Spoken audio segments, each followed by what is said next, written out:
Driving me crazy just looking at it. Combing your hair with your hand gives me feelings I don't understand. Combing your hair with your hand gives me feelings I don't understand. You do this thing when you're biting your lip. It's driving me crazy just looking at it. You know me better than I know myself. I don't wanna live in a world without you.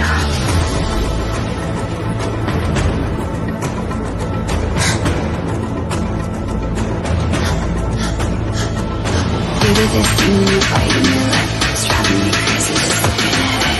You know me better than I know myself. I don't wanna live in a world without you. World without you. Driving me crazy just looking at it. World without you. Driving me crazy just looking at it. You do this thing when you're biting your lip. Without you, driving me crazy just looking at it.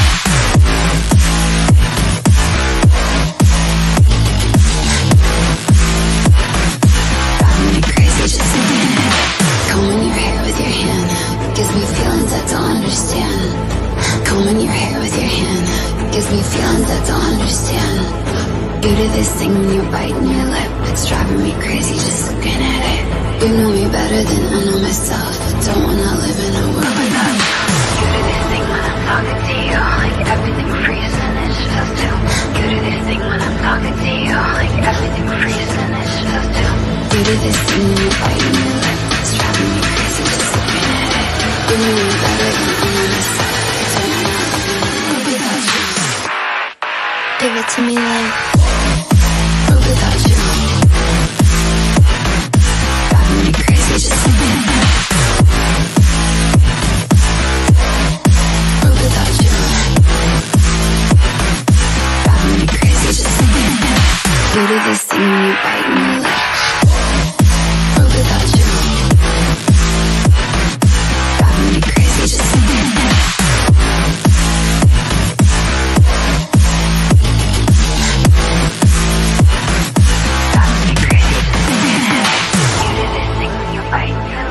Driving me crazy just looking at it. You know me better than I know myself. I don't wanna live without you.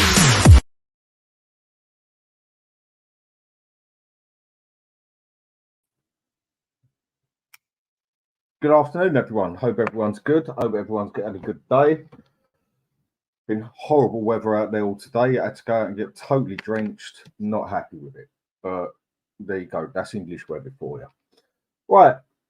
There hasn't really been that to really go on about with Spurs at the moment. Where we've got the Euros going, everything else. And transfers seem to be few and far between at the moment. Person done show with last week. I haven't actually heard his full opinion on, and he gave some very good opinions last week. I haven't really heard his full opinion on what was good, what was bad, and mainly what we really do need to fix next season. So I thought, do you know what? I'll do a show with a fella because he was good on what he did. He was good on what he said. Very down to earth. And get an opinion from a different side as such. So, going to say hello to a few people. And Chang Ching, how you doing, mate? A very good Wednesday, July the 10th. Morning to you. Well, afternoon now. Mr. Daniel from Southeast Asia, and to all viewers and people in the chat. Enjoy the Euros for what it's worth, the pre-season friendlies. This Euros for me has got to be the most shocking Euros I've ever watched. Personally, I think there's only about 2, maybe 3 teams that could come out of that with any pride for how they've played. It has been one of the worst Euros I've ever watched. But, well, we're in the semi-finals, England. Who cares? And Tony, big up Dan, big up chat, big up to you too, mate. Always good to see you on here. Rich, big up Dan. Ange can't fix it, unfortunately. That only time will tell. But big up to you too. And get that Ford Southgate out my nation. Yes, please do it. Drop him now and bring Klopp in. I wouldn't complain. I seriously wouldn't complain. But big up to you too, mate. Liam, big up Dan, big up to you too. Good afternoon to you. Riemann Son, afternoon Dan and chat. good afternoon to you too. And Tom, big up down in the chat. Big up to you, mate. George, big up to you, mate. And Phil Coys, big up Dan in the chat. And the Spurs, Tony, Neto, Ezzy, get it done. That's one of the things that we're going to have to look on whether we get done. Neto, no. Too injury prone for me. Very good player. Better than what we got, but no, not for me. He's just too injury prone for me. But I'll come on to that one. And then Peter, hi all. 5 a.m. from Melbourne. God, mate, don't you sleep? I wouldn't be able to stay up that late if I wanted to. And but big up to you, mate. Rob Wilson, big up Dan, big up to you too. And I can't even pronounce your name properly, mate. 71. So Dan the man's most coolest looking. Well, that's appreciated. Thank you. And Ryan, big up Dan and the chat. Big up to you too, mate. And big up to you, 71. Right, I'm going to bring my guest on now. You might recognise him from last week.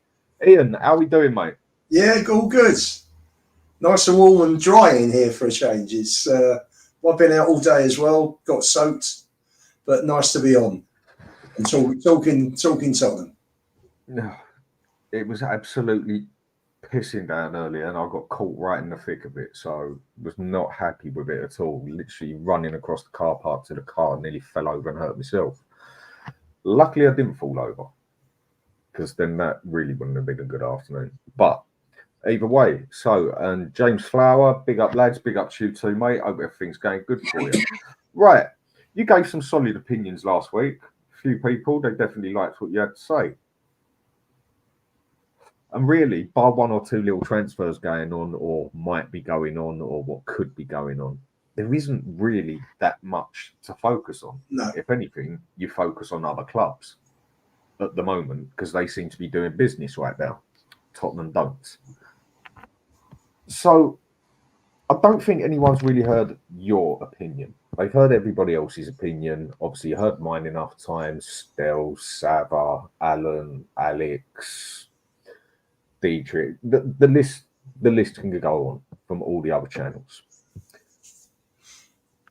So call it the good, the bad, the ugly, whatever you want to call it, yeah, because that's what that season was for me. It was good, it was bad, and at times it was downright ugly. Would you agree with that?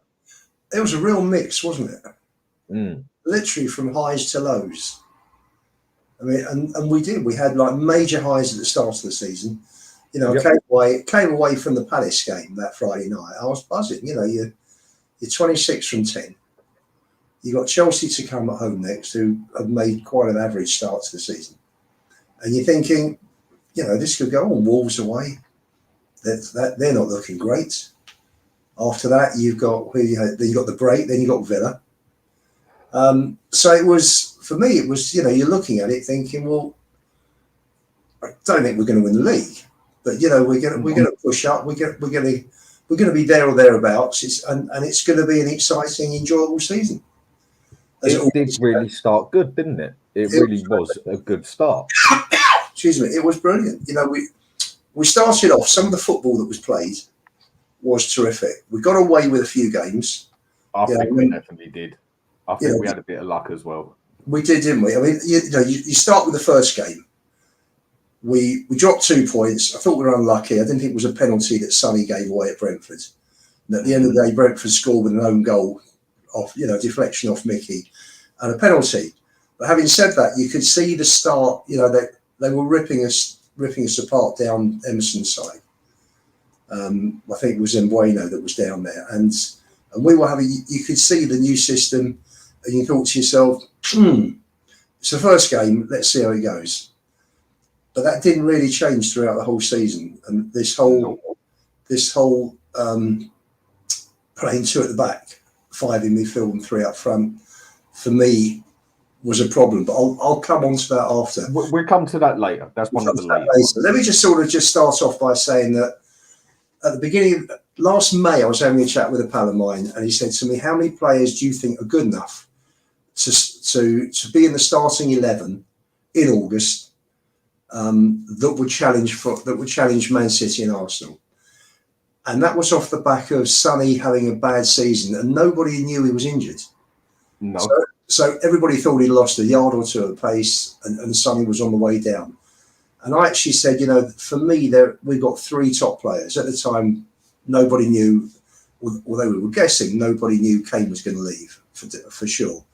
And they said, and the guy said to me, who do you think, who do you want? So I said, well, we've got Kane, Bentancur and Romero. So for me, you've got 3 top players. The rest of it, I'm just really unimpressed with. So Kane left at the beginning of the season.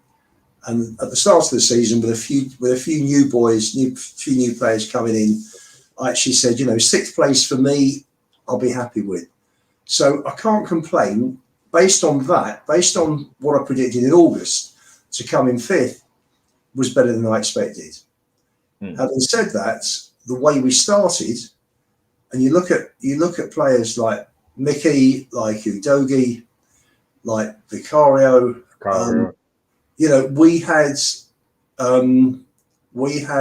sorry, did I not say Bentancur before? So it was Kane, Romero, Bentancur, those 3. So I thought the transfer window looked quite good, obviously apart from Kane going. Vicario came in, Lloris was finished, unfortunately. He'd been a fantastic keeper, but he was done, he was gone. Vicario should have been gone 4 years ago, 4 years earlier, in my opinion. Maybe two. He lost it. Maybe 2, but so Vicario was an improvement. Udogie was an improvement at left back. Mickey was an improvement. At the end of the day, you had Romero with Longley, Tanganga, Dyer, Sanchez. I mean Davis. I mean it was horrendous. Porro was coming into his own now. He started off well. He was very shaky playing at the back the previous season. But, the guys joined the new club. He's settling in. Porro was massively improved. So, Porro, Mickey, Udogie, Vicario, there's 4 improvements. Maddison came in and for me was an improvement on what we had. So you got 5 players there already. It's half a team. So thinking, that's encouraging. And for the first time in ages, you're looking at several players in a transfer window that are improving the first 11.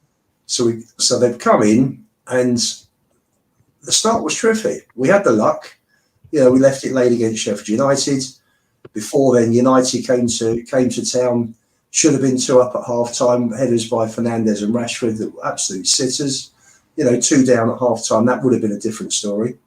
And we came through. Arsenal away was a very good performance. There were performances like Fulham at home where we just about did enough, But some of the football and the movement was terrific, and I think the fans were really excited. We'd had 4 years since, maybe longer, since the 2 seasons we had with Poch in 15, 16, 16, 17, where the football was just breathtaking.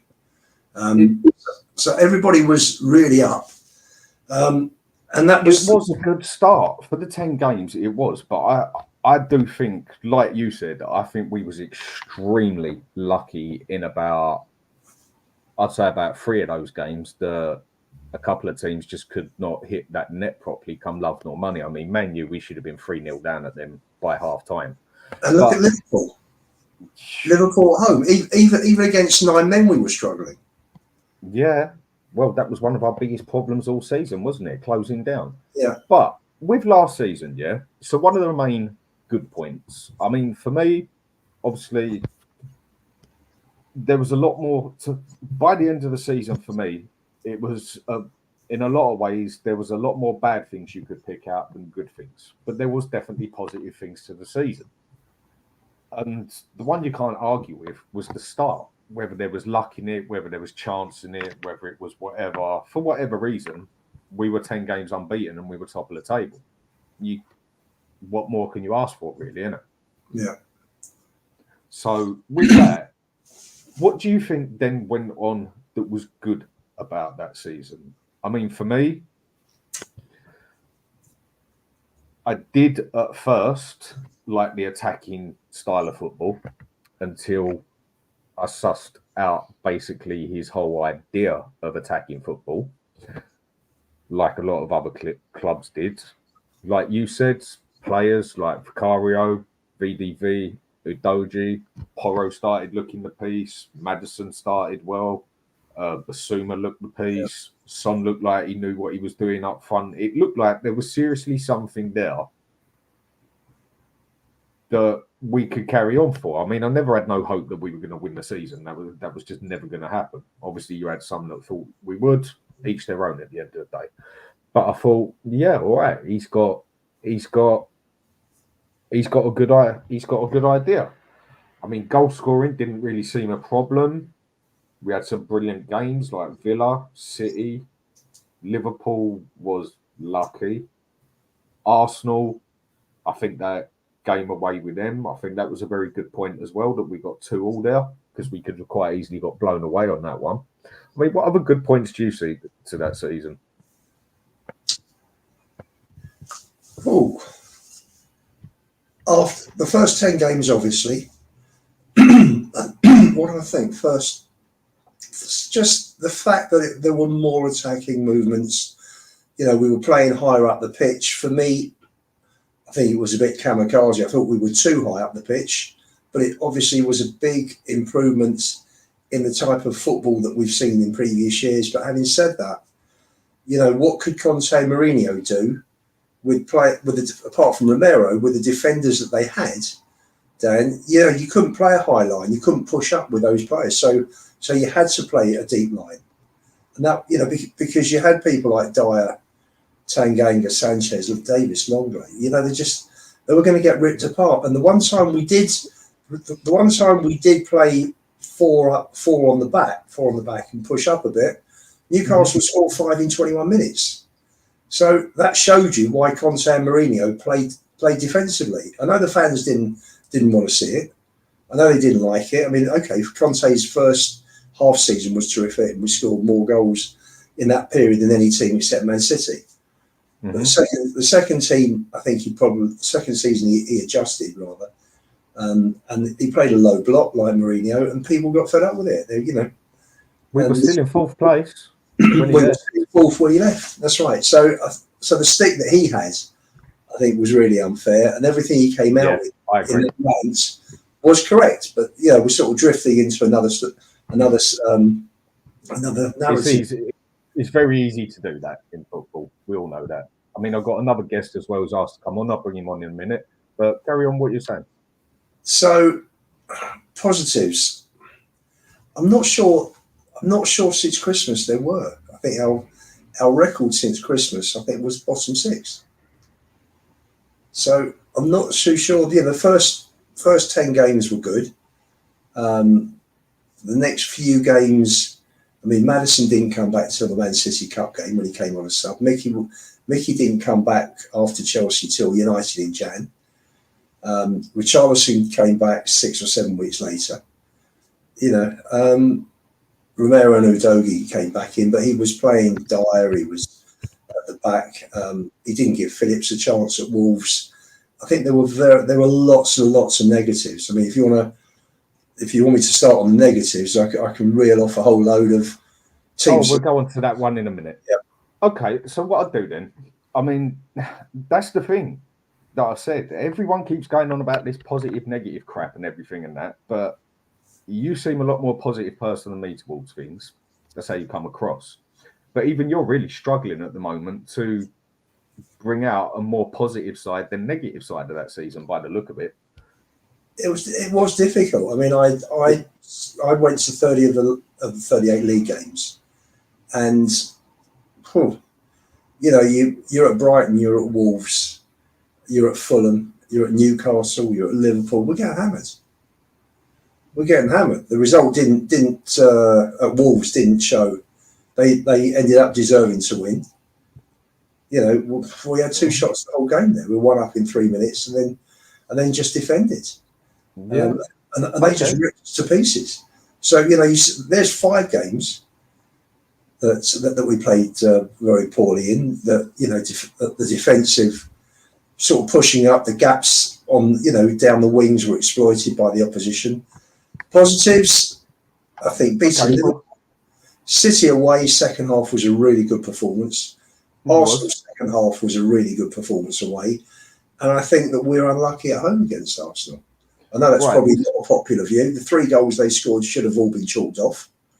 There were fouls and God knows what. Yeah, but it was what it was. So what I'm going to do is bring another guest. He's asked to come on with us, and he can give us his positive, negative, and what we need to do side as well. Stel, how are we doing, mate? Yeah, good to have you. Good to have you. Good to have me on. Good to have you to be on. on your channel. Ian, how you doing, bro? All right, you? Yeah, not too bad. Not too bad at all. Relaxed, actually. I'm very relaxed about Spurs. Same Spurs, different day. But, right, as soon as Ian's just give his side to it and that, I mean, for me, this is more the third part that I want to go to. But to go to the third part, I just want to roughly go through the first lot. Even though I think me and Ian have sat here and both actually struggled a little bit, what did you honestly find was positive about that? What was good about last season? Because there was some good parts in it.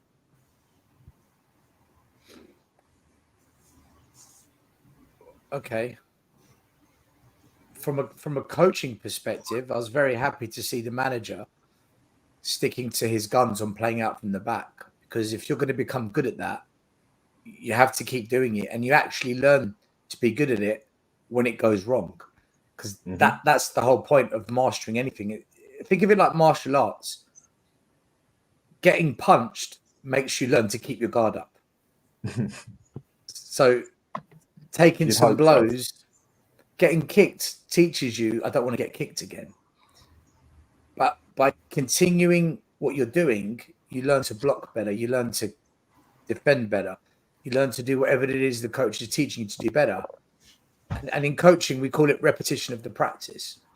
And if you give up on that, you will never succeed in doing what the manager wants you to do. So I was very happy that we kept trying to play out from the back. Of course, there was 1 or 2 moments where you think, just clear it. Like, just clear the freaking ball, of course. But that's part of the process of learning how to play out from the back when teams press you. So things like that, I think, were very positive. Having said that, it's one thing being a coach. It's another thing being a manager. Your job is to win. And I think we could have done much better in the Cups. And I think we could have got top 4. And had Ange in a few games just adapted and said, right, I can't go toe-to-toe with you, or it's going to be very difficult to play a high line without Van der Ven.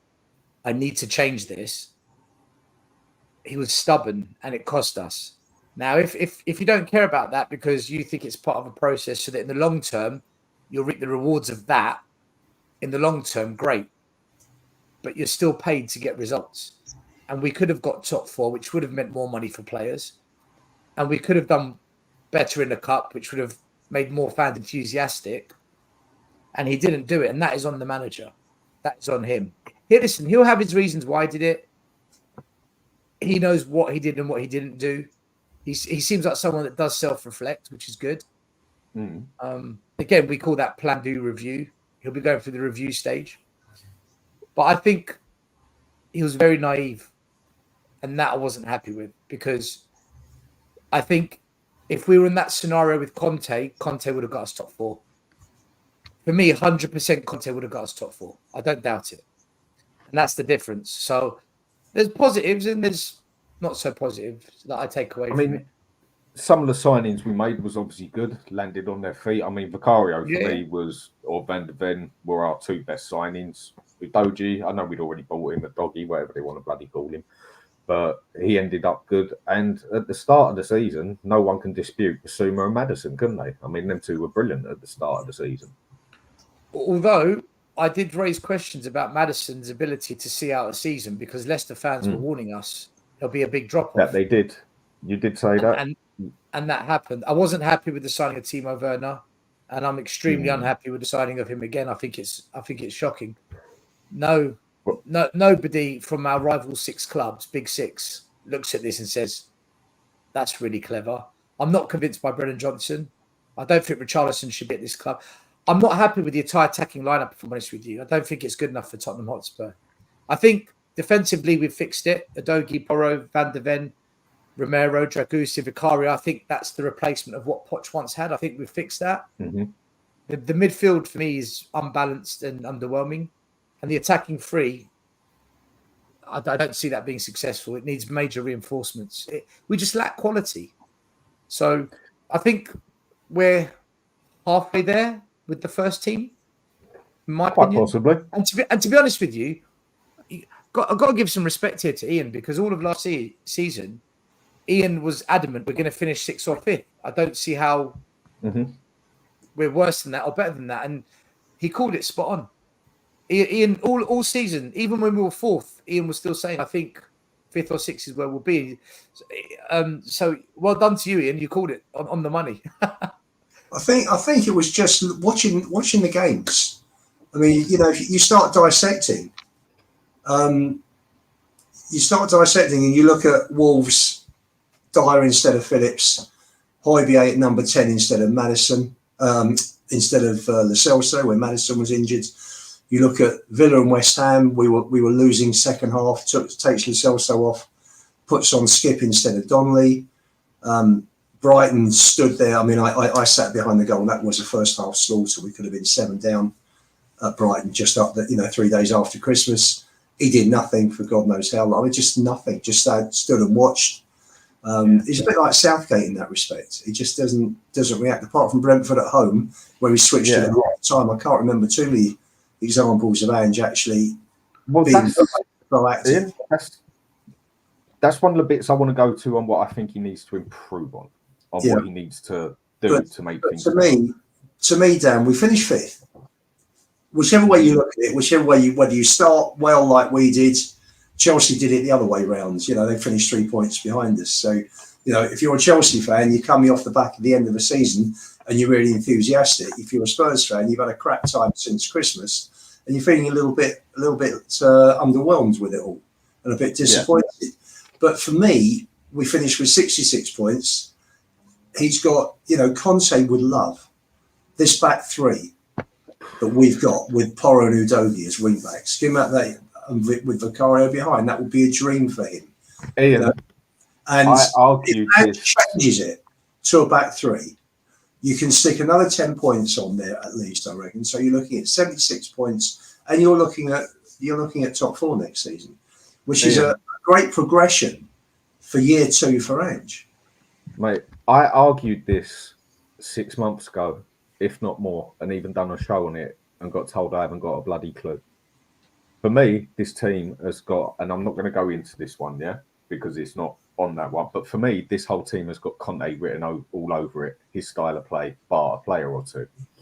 But that's all ifs, buts, and maybes at the end of the day. But I basically got called crazy for even suggesting that.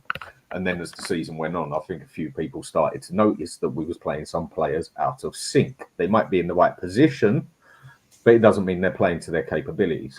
So, quick question from Phil Coyes. Question for the panel. Can you see Ange's style of play improving into his second year, regardless of the players we get in the summer window? Go on then, Ian. I'll go with you first on that one. And then obviously Stel, and I'll have my say on that. My hope is, Ange's been over in Germany. He's been watching the football. He's seen the style of play. Nobody plays two at the back like he does. Nobody, no country, no football club. He's trying to invent the wheel here. But what I do hope is that apart from seeing that nobody plays the way he plays, I hope he's seen the way Dragoson's played, the way that Radu's come on and he's done very well for Romania. And I hope he sees what he's actually got there and how he can integrate him into the team. Because at the moment we're wide open. I mean, you just look at the teams like Fulham, piled down our right hand side with was it Anthony Robinson was overlapping. They tore us to pieces. And that, just to give one example, Brighton was another one where they tore Emerson to pieces. And you just see it. And hopefully he would have learnt. You just hope that he sat down with his coaches. They've gone through the videos for last season and seen what's gone wrong and seen the players they've got and what style of play the players suit, because at the end of the day, you can't have players and say, right, I'm going to change you. You're great for that style, but I want you to play this way. You've got to adapt the style to the quality of players and the flexibility of players, that you've got in the team. And same as what Southgate isn't doing at the moment. Well, Southgate's not doing it, is he?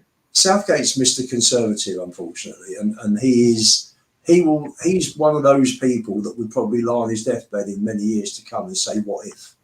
And he'll probably have loads of what ifs, because he could have been iconic. He could have been the second one after Ramsey.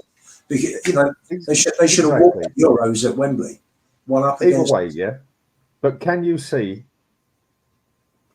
like the question says, Ange's style of play improving next season? The answer is no. I can see him gone by early next year, and I can see Pochettino back at Tottenham. Okay, so some would say that's quite a negative opinion to have there, but an opinion's an opinion, and I think you can put facts that you've got every fair reason to have that opinion, because I think a lot of people do have that opinion. Then you've obviously got other people who are no, it's all going to improve his second season to smash it, whatever else. Right, go on then, Stel. What do you think on that one? It's quite a few things on this. So, can I see Ange's style of play improving regardless of players? No, not improving, but I don't see it regressing either. It'll be very stagnant.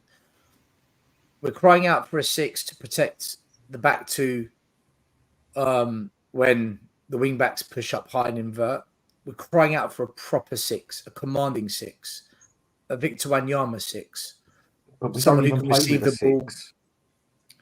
Well, when I say 6, I'm talking about what we would call a 6, but we need someone that can protect the back two in a high press, and someone who can drop into the penalty box, receive the ball under pressure, and play a difficult pass to get us out from the back. Basuma can do half of that. He can receive the ball in the box and play it out, but he can't protect the back two. Whereas you can get a player like Højbjerg that can protect the back two, but he can't play it out from the back. So you need someone that can do that. The best of both worlds of a box to box, don't you? That's what he needs.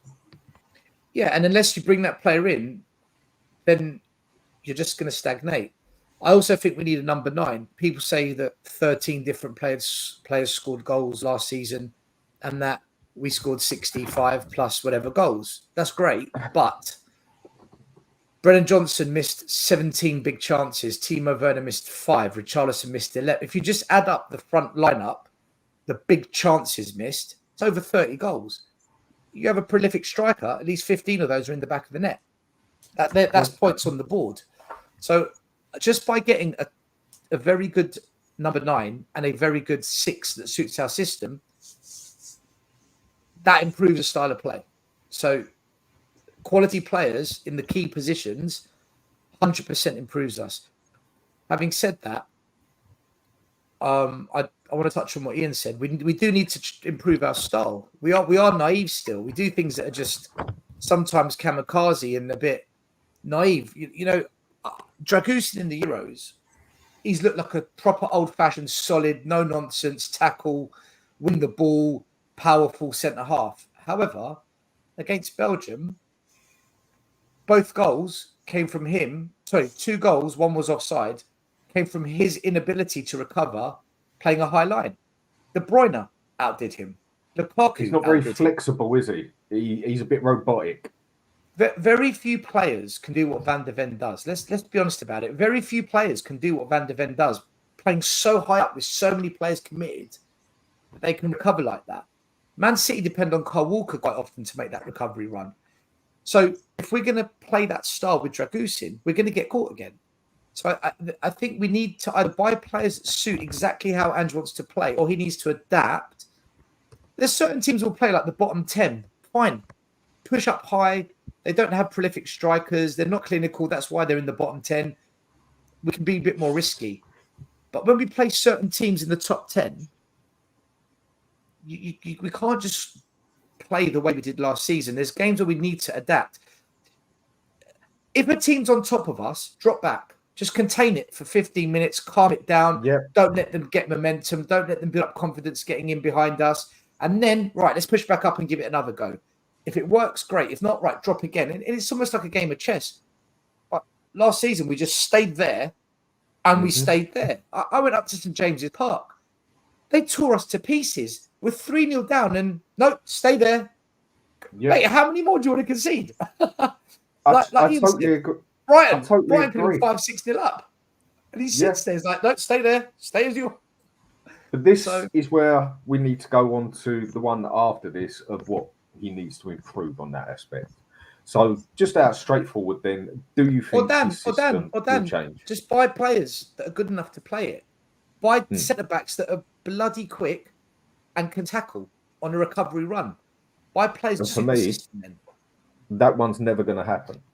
You are never, ever, ever going to go out there and get another Van de Ven. He's a freak of nature, simple as that. And that's no insult to the fellow. It's actually a compliment. He is a freak on what he can do.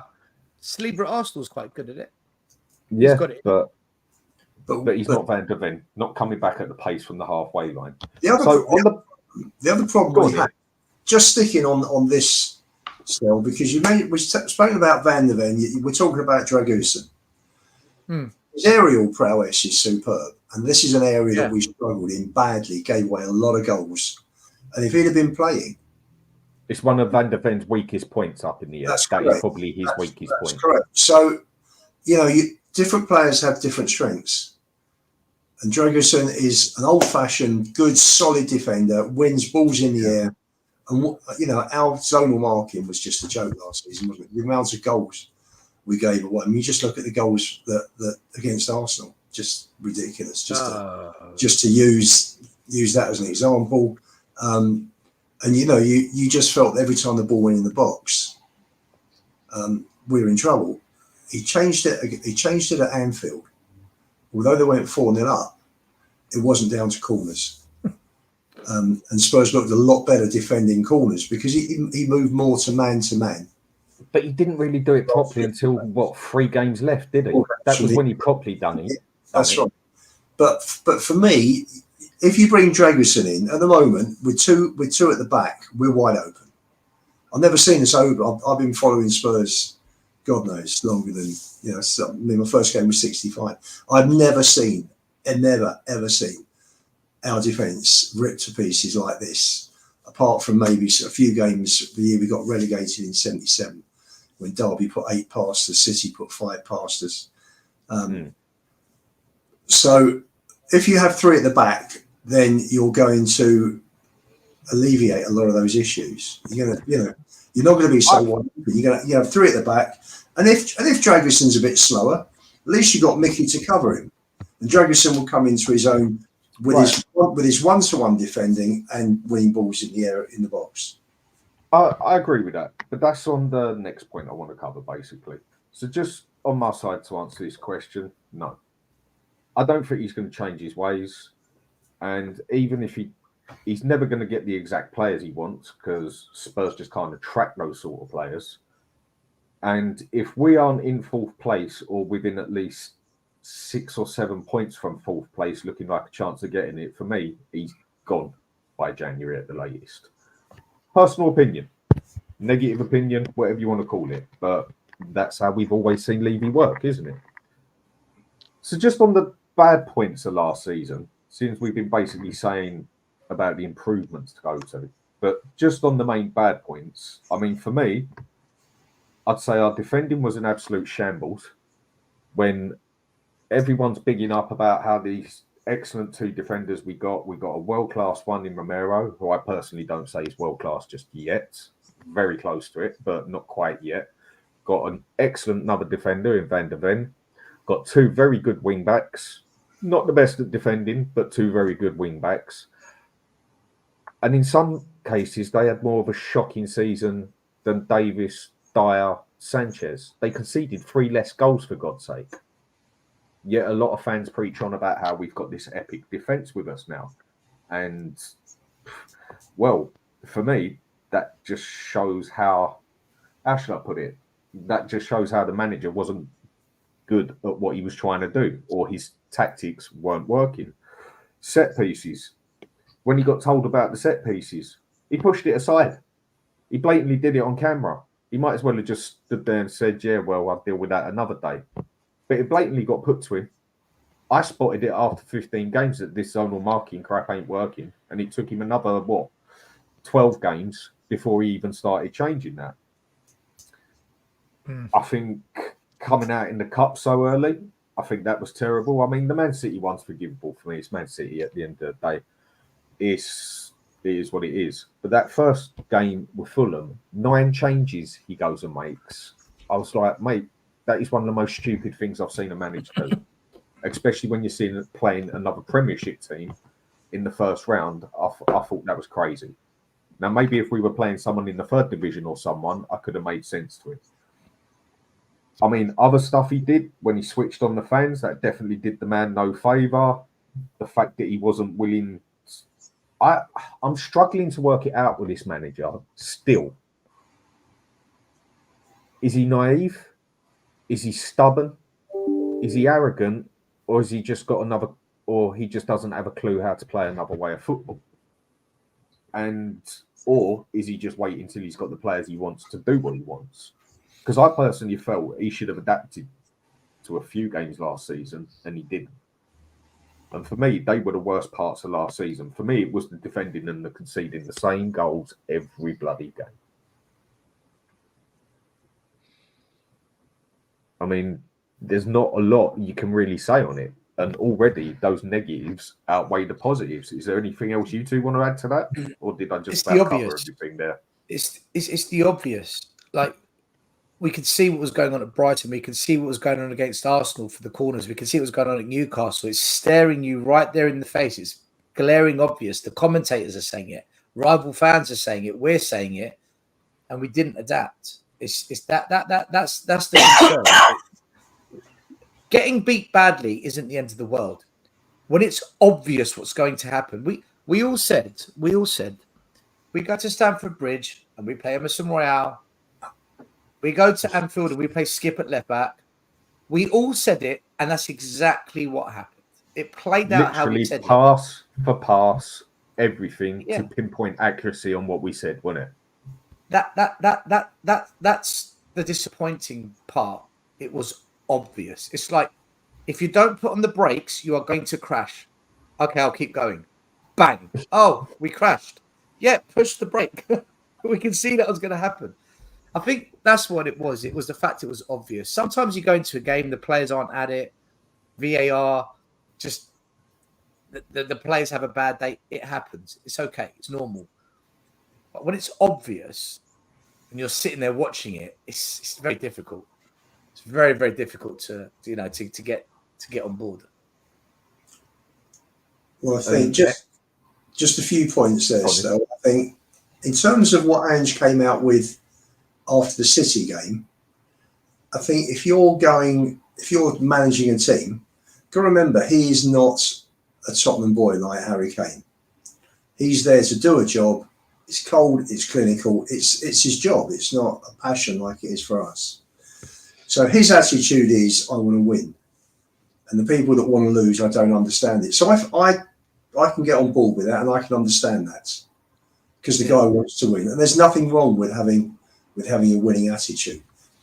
I think that he has been successful in lower leagues, and I think he has brought his style into the Premier League.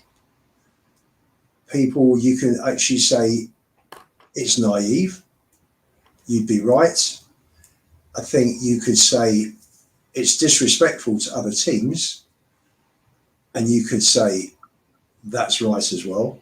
I think all the comments that Tony's coming up with at the moment are spot on. Mm-hmm. He usually does. I'm sort of reading as Tony's comments are coming on about Levy, and you're not. People talk about the trend, just sort of touching where we are in terms of Harry Kane's not Arsenal. Come on, I want to accept that. He was a young kid, didn't know any better, came to Spurs, got on board. But to me, it's a perennial problem. The fact that there's no money, evidently. We've got to sell before we're buying. Maybe there's money for one player, maybe for Eze, but otherwise, it's selling before you can buy. And the club doesn't have the ambition, which is why Kane left. So at the end of the day, I don't have any thoughts on where we are in terms of transfers. I sort of moved off the subject slightly here, Dan. I think the signings so far with Archie Gray and Bergvall very good, and that's where we are. We're shopping at Lidl's. We're not shopping at Harrods. Can I say? Always done. I think Ange's system can work. I've watched it enough. It can work, but, and it's a huge but, you must buy high quality players to play this kind of football. Technical tacticians, 1-2 touch football, don't lose possession of the ball, keep it moving. Xavi's, Iniesta's, that caliber of player. Hey, but still, he had that at Celtic. He had all the best players in the Scottish League, so he could play that system, and he got away with it, and it worked because he had the top players. He doesn't have the top players with Tottenham, and he'll never have the top players with Tottenham because the owners won't spend the money.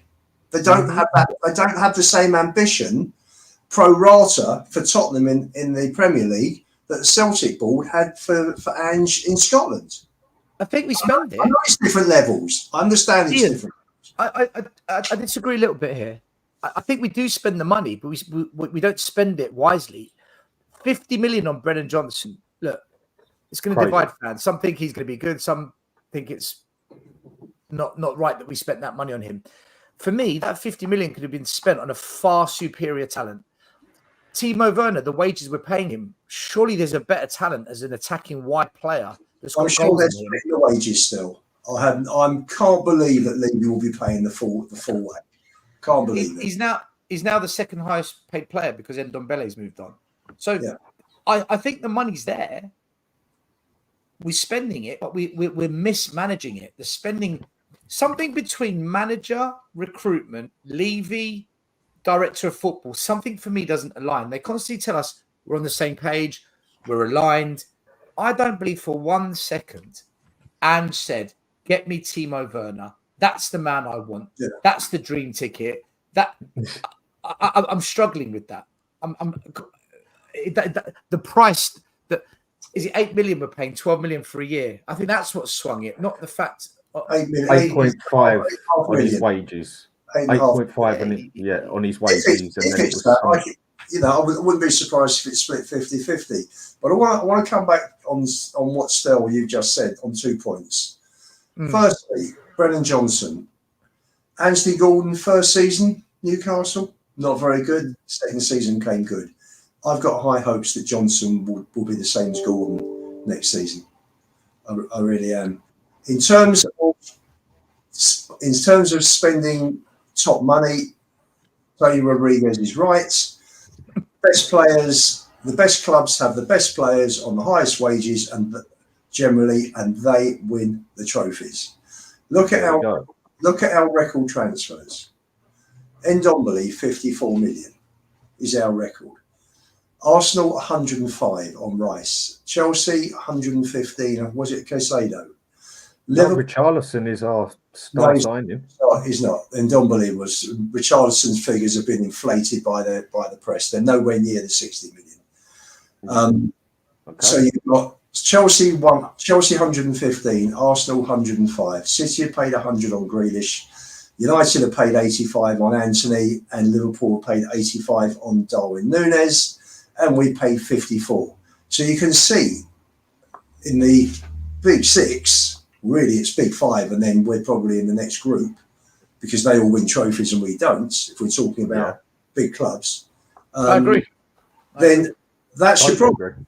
So he's shelled out for Ndombele. It hasn't worked. It's been a disaster. So, possibly the worst signing ever in the Premiership.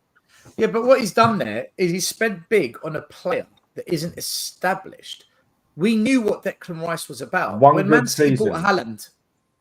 When Man City bought Haaland for 60 million, we knew what Haaland was about. He was breaking all the records.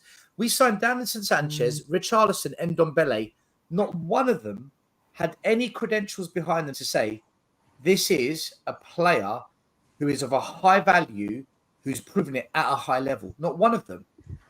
Yet we've gone and spent big money on them.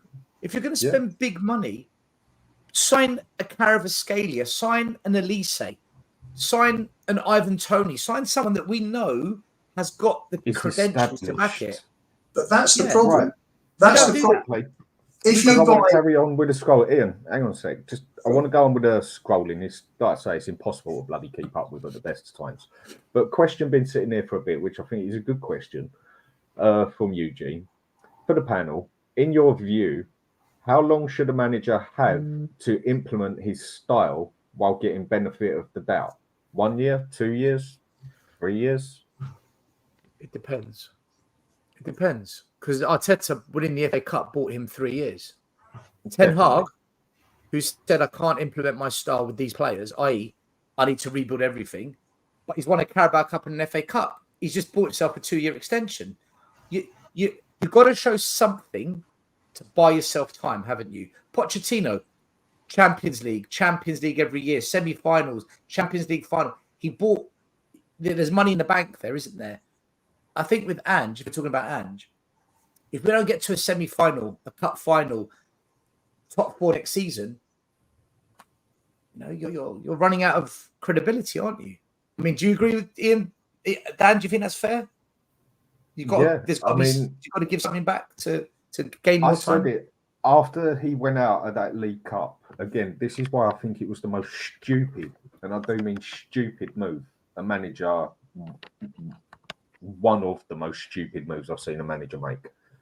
If he would have finished as 10th this season, but won us that League Cup, yes, you're always going to get Spurs fans moaning we're in 10th position. I wouldn't have given a toss at the end of the year because we'd have won a cup. No, I wouldn't have liked that we're in 10th, but I'd have turned around and said, do you know what, mate? You won us a cup. You won us something that we've only done once in 25 years, which Man U, in their biggest mess that I've probably ever seen them, have won more than us in 2 seasons back to back than we've won in 24 years. Same as Arsenal at their extreme worst. Damn, have still won more cups than Spurs when Arsenal were on the floor. When we was at our very peak, these teams have been at their worst that I've ever seen them and still won trophies. So for me, that's what the game's all about. All this, but he's playing nice football, this and that. Bollocks. It's about winning something. And if he'd have just won that League Cup, I think he would have tamed quite a few loud speaking supporters down a bit with, all right, he got 10th, he screwed that up a bit, but you know what? We've got a trophy. I'm happy with that. Now I want to see what he can do next season. I think his selection was influenced by the fact that there was no Europe. And he wasn't going to be experimenting with certain players in league games. So the only time he could see them was the League Cup. And the pre-season, he had the game that was cancelled in the Far East, I think. So the Far East was punctuated. It wasn't great. And I think this was his chance to see the team. Fulham made 6 changes. Really lost on penalties. So, but playing another Premier League club. Dan, looking at why he did it, if you're a manager, you come in, looking at, but hang on a second, if you're looking at a 3 to 4 year, say a mid-term project, remember, Klopp was there 9 years, Guardiola's been there 8 years, Arteta's been there 5 years. These are the three managers, these are the managers of the 3 top teams at the moment. So those 3 clubs have had stability. So we've had no stability apart from Poch's 5 years. There's been no stability for 23 years. Look, with that one, Ian, I can't agree with you. To me, that's just it. Almost I know it's your opinion to it, and how you see it. I'm looking at him as why he did it. That's the only logic I can think. But he wanted to see how other players performed Because at the end of the day, you can't play with 11 players the whole season. Yeah, but to me, that sounds like more of an excuse, because I think George has just put a perfect point here. Well, look at the players at training then. That's what it's bloody for. It's different. Don't go and training make 9 changes. 9 changes he made of players that had hardly played or had been out injured for significant time and everything, to then play a Premiership team in the second round of the League Cup, who obviously wanted to go through as well. And okay, it went to penalties, whatever else.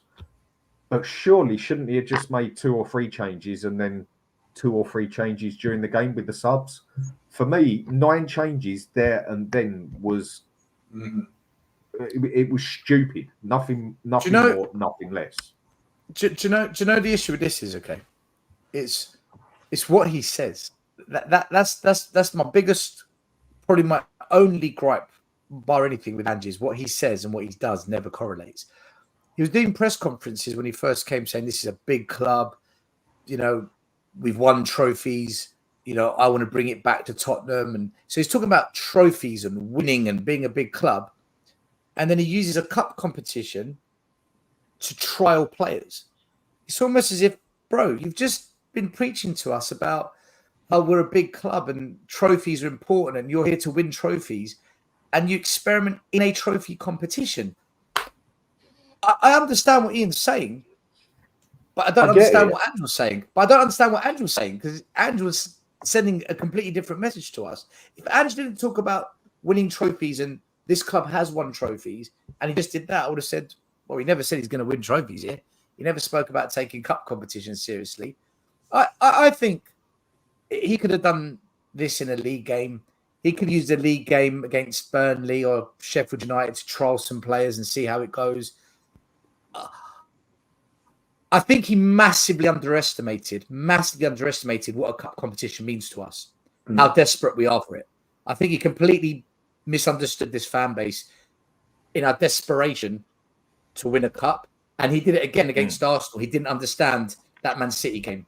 To him, it was, I must win, I want to win. But to us, it's like, hey, mate, this is bigger than just winning a game. This is, we can't be the reason us to win the league. Though, wasn't it? Yeah, very 50-50. Yeah, but it's him not gauging the fans, though, Dan. That's the point I'm making. He had to go at the fans, didn't he? He switched on the fans for it and had to go at them. And that was where he definitely... I think he does get it now. Like, I don't think he'll do that again in the Cup. And I don't think he won't speak the way he did if that situation comes up again where it's down to us to stop Arsenal winning something. I think he gets it. I hope so. Still, I think he was very clever as well, because it wasn't just aimed at the fans. I think it was aimed at upstairs. I hope so. He did it in a much cleverer way, or a much more subtle way than Conte did. Everything Conte said was right. For me, we have no entitlement. We've won 2 league championships in our entire 142-year history. So we can't turn around and say, we're not winning leagues. What I do expect the club to be, particularly if we're being charged the highest seat prices worldwide, I expect us to be competitive. I expect us to be in the game. We're not in the game with these owners. They're just not interested. And that's the biggest problem. So we're having a great discussion today, and there's some great comments with everybody coming through. But the difference between us and Arsenal is that their owners, since the Super League fiasco, their owners, the boss sent his son across to work virtually full time in London. They are determined to win trophies. Kroenke's won trophies with all of his other, everything he's done, hasn't he, in America? That's right. All the other franchises, he's won trophies. And he's now desperate. He's now into the football side. So he wants to win. The same way that, Leicester won 2 major trophies in the last 8 years. We're talking Leicester, who are into the Championship last year.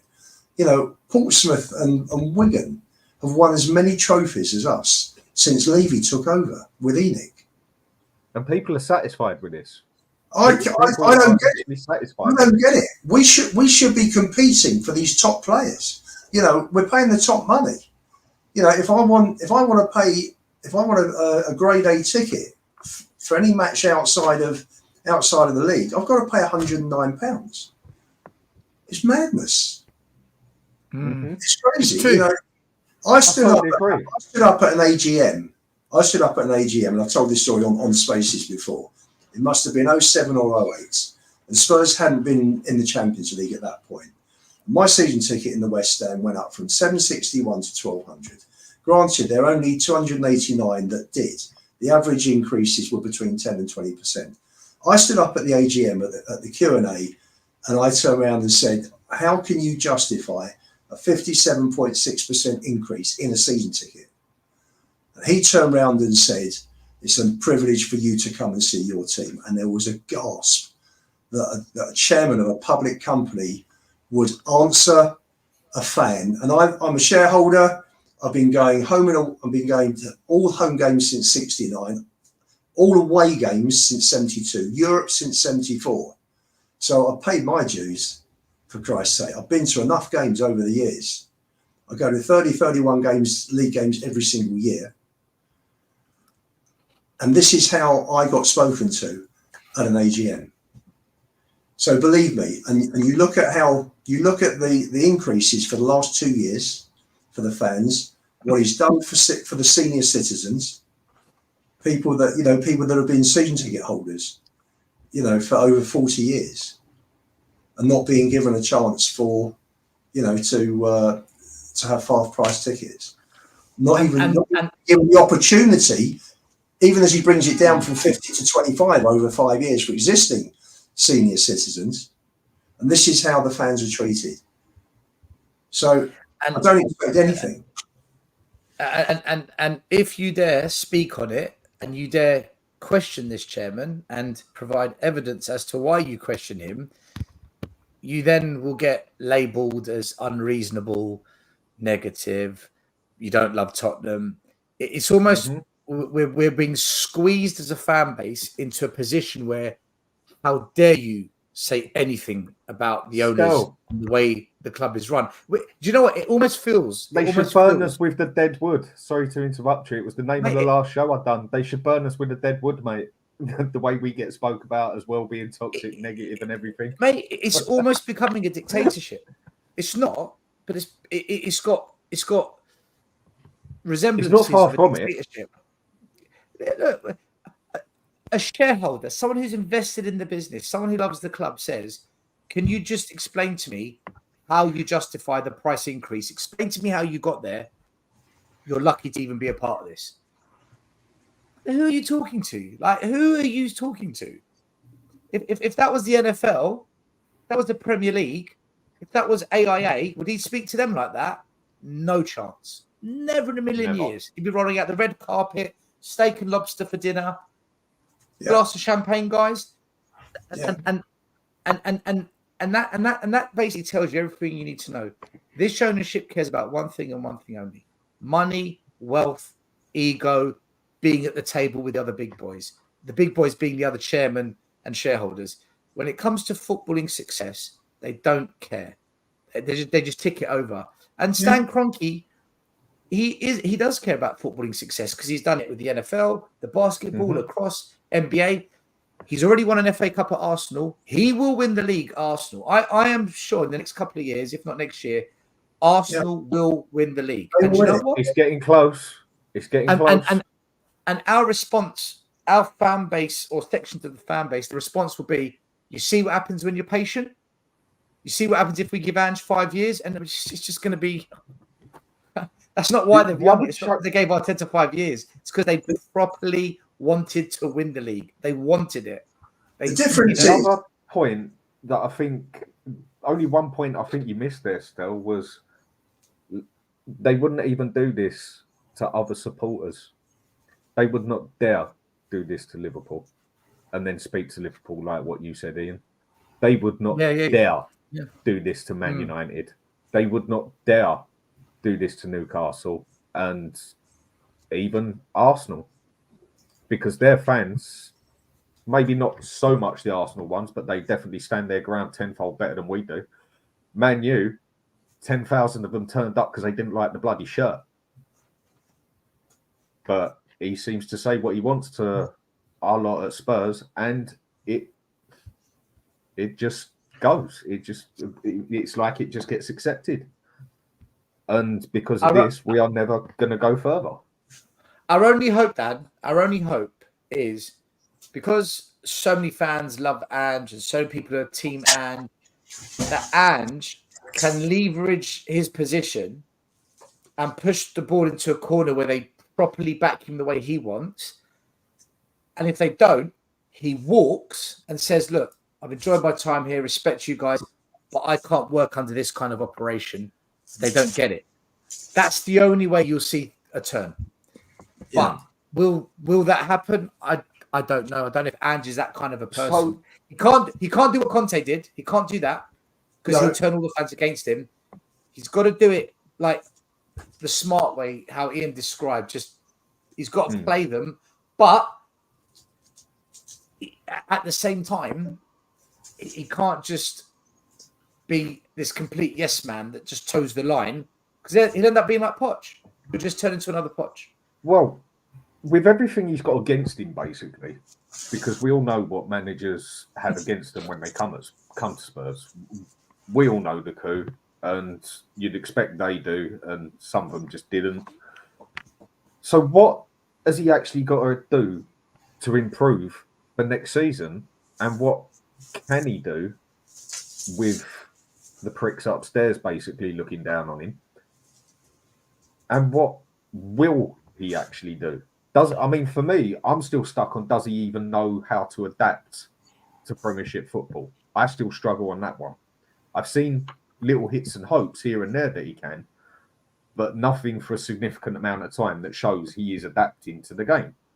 Because certain games, it's all good when you're Man City, you can just play your way. And when it ain't working, you can make it work. But when you're a smaller team like Spurs, with obviously a lower standard players and everything else, you just can't go and do that, because then you go and get banged up by Newcastle and stuff, and other games that happened last season. Well, if I talk by Fulham, if I talk from the heart and not from the head, we changed the zonal marking towards the end of the season, so let's hope that carries on. Yes, he did play three at the back with Dragusin. So hopefully, having seen him play for Romania, he'll look at that and think, you know what, this guy shouldn't be sitting on the bench the whole time. You could also play Mickey on the left and push Udogie further up. I mean, if you'd have had Mickey at left back again, or left wing back, whatever you want to call it, against Arsenal when Saka took and walked around Davis, he wouldn't have done that to Mickey for their second goal. So you look at little situations like that, where had he changed it and brought Dragusin in to play alongside Romero and pushed Mickey over to mark Saka, the same thing, he should have had Mickey marking Salah at Anfield instead of putting Emerson there. That is one of the most stupid things I've ever seen a manager do in football, if you ask me. I mean, look at Wolves at home, Dan. He played Emerson and Davis as inverted wing backs, and they tore us to pieces. Right. And so if you could see this, and I presume you could probably see it before the game when it happened, especially with the Arsenal-Liverpool situation, and Stel could see it, and if I want to, I can come out with a list of about 10 other people who I know for a fact blatantly saw it, word for word, move for move, how it was going to happen. How did our manager of a Premiership team in the biggest league in the world, of the 7th richest club in the world, not see this? This is my question I keep asking. Is he that bloody naive? Is he that stubborn? Or is it just genuinely he just hasn't got a clue? I think he wants to get this style of play embedded in the players. And there are going to be highs and there are going to be lows. There are going to be hiccups along the way, but he's staying with this style. Yeah, and he's not going to change. He's not going to change. He's quite right. Jimmy's quite right. He's not going through at the back. He should do. He should do, but he won't. No. So with that, managers is the phrase I always use. It's like playing poker. You can play it with tactics, or you can just play it as it comes. But you can only play with the cards you got. And I personally think he should have adapted to seeing that the players he had could not play his way. So I'll play a way that suits the players better. And as time goes on, start blending it into my style of football whilst training them on the training field to play my way and everything. And then slowly start getting the players in that I want to adapt to my style of football.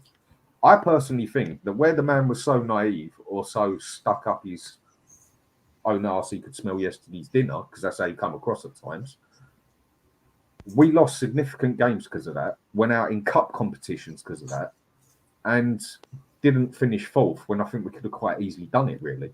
Because I think that team is better than what a lot of us actually give it credit for.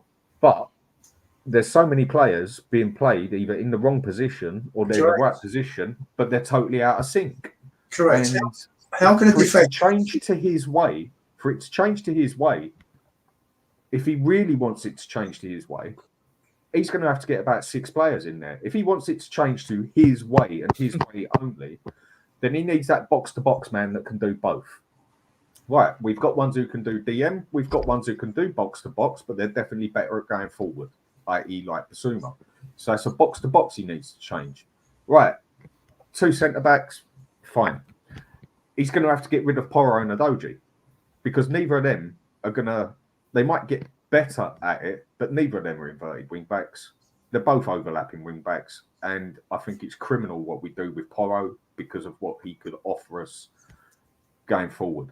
And then even down to the way that he boxes that number 10 position in so much with the inverted wing-backs, with a striker coming back a bit, and then the 2 midfielders pushing forward, that you've got someone like Maddison standing there as a 10. He's got a man 6 foot of him that way, 6 foot of him that way, 6 foot behind him, 6 foot in front of him. He's got nowhere to pass the bloody ball because he's so compact up there. Yeah. There's about 5 players in that actual team that, if you put it in the right formation, would work a treat. That really he needs out to get players in that can play that way. Not have to adapt to it, but can do it. Players can adapt to all positions, but you'll only get the best out of them when you play them in their right position, i.e. Foden for England should be as a 10, not a left. To give an example, where's he going to go then? I tell you, see what I said about playing players that suit styles. When Conte joined Chelsea, the year they won the league and we finished second, he played a back 4 to start and then switched to a back 3 in September. But he had trained his defence in a back 3 pre-season, so that after they lost 3-0 to Arsenal, he flipped it across from a 4 to a 3. But the 2, I think, was it Moses and the other guy? What was his name? Spanish boy. As the wing backs. No, Chelsea's left side. What was his name? As Big Quiletta. No. We used to sing about him being a murderer. What was his name? Do you remember? What position did he play? Chelsea, left wing back. So they were trained. Was that Cucurella? He was at No, Conte. No, was he the one who went to Barcelona? Could have done, yes. I think I know who you're on about. I can't think of the name, but I think I know who you're on about. The point I'm making is that someone in the chat said Alonso. Is it Alonso? That's it, Marcus Alonso. Correct. And he had Moses and Alonso as wing backs, and he was playing 4 at the back, and then just switched it. But he trained them, so he had a choice of 2. The problem is that we're being found out now. First 10 games were great, and then the managers were. I mean, if you heard Gary O'Neill on Sky talking about how he could, prior to playing Spurs, what he would do as a manager, and he now has to be more flexible, and he has to have the players trained in different systems, like Conte did at Chelsea. Pep often changes systems during the match. He can change 2 or 3 times. Yeah. And I don't see any reason why. I don't see any reason why the players that we've got are not good enough and capable enough to change the way the City players do. It's about football intelligence. I think if Porro and Adogi were allowed to overlap and not invert, I think they would be more effective. And I think if we didn't push everyone up and just one player held back to protect the back two, I think that will save us a number of goals. And if you just got a set piece coach in to do a set piece coaching job that was good, like Conte had, he got something. I think those 3 tweaks alone makes us a top 4 team. Yeah, with those tweaks alone push us above Aston Villa. I don't think Aston Villa were nothing special last year. They were good. No two ways about it. But God, they had some problems as well. I mean, we banged them up 4-0. And if you look at how far they finished above us, they had an experienced manager though, and don't forget that. I think they've got a brilliant manager. Yeah, and that's the only point I was going to make. That's the only point I was going to make. He only finished one game a bloody week. One game. And they only finished above us, Dan. We lost 5 of the last 7. Yeah, I know. That's what I'm saying. And those games were down 7, and we drew at West Ham, didn't we? On 2 separate occasions that season, we went and lost 4 out of 5 games in a row. 2 separate times we done that last season, if I remember correctly. If I'm wrong, someone do tell me. But 2 separate times we done that. In fact, no, 5 out of 7. Ange did. This is where Stel said it earlier, and I totally agree with it. Ange talks the talk, and then he talks too much. He says what he's meant to, or what he's told to, whatever type of person he is. And then he goes and says stuff he really doesn't need to say and he really shouldn't say. I mean, talk about shoot yourself in the foot twice and then he might as well have done it in the back of the head. He has done himself up like a kipper several times with the stuff he said. I.e., he should never have stood there and said every player that comes into this team is my choice. Because now Timo Werner gets put on him. But then I notice other people like to say, oh yeah, but that was a Levy signing and Van de Ven was his call. Or no, Archie Gray looks good. That's Ange's call. And then if it's a bad one, someone turns around and says, no, that's Levy getting involved. Well, make your mind up, people. It's one or the other. And I think we all know at the end of the day, it's not his call what comes into that club and what isn't. And then sitting there and saying, I want to go for the title next season. We are going for the title next season. Should never, ever have said that. And then, if I remember right, he also said, I'm not bothered about finishing top 4. And then had a bit of a Barney that we didn't finish in the top 4. I think, personally, it is his fault that we did not finish in the top 4. More his fault than the players, because there were certain games where he could have adapted to it, and he just didn't.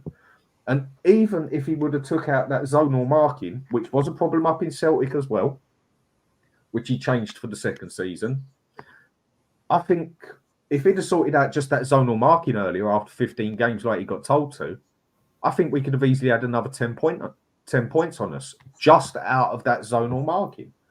So these are things that, sure as hell, he has got to adapt. He really does have to adapt to certain things. Yes, other things he done good, but there's some serious things he needs to adapt to. And by the end of the season, it looked like he was getting the idea with the zonal marking. People said, why are you still angry about it? I said, well, because it took him so bloody long to do it. I'm actually giving the manager credit when I'm saying I expect him to see that, because I'm saying he's got the mentality to see that. If I was to just sit here and say, yeah, but I wouldn't worry about it, people, because it's only Ange, he hasn't got a clue anyway. Now, that would be an insult. I'm expecting my manager to notice that, not just because the bloody fans are telling him for the next 10 games. We need some serious players in there now.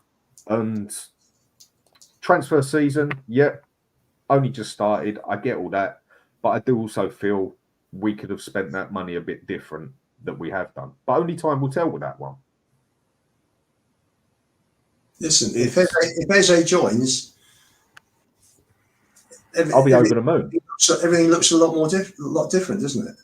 Everybody's they're looking, they're looking and thinking, we've actually got a game changer now.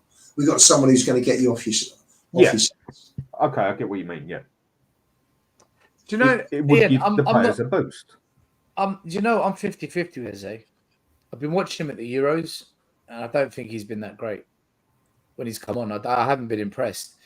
I think he's definitely a player that is better than what we've got. I'll give him that.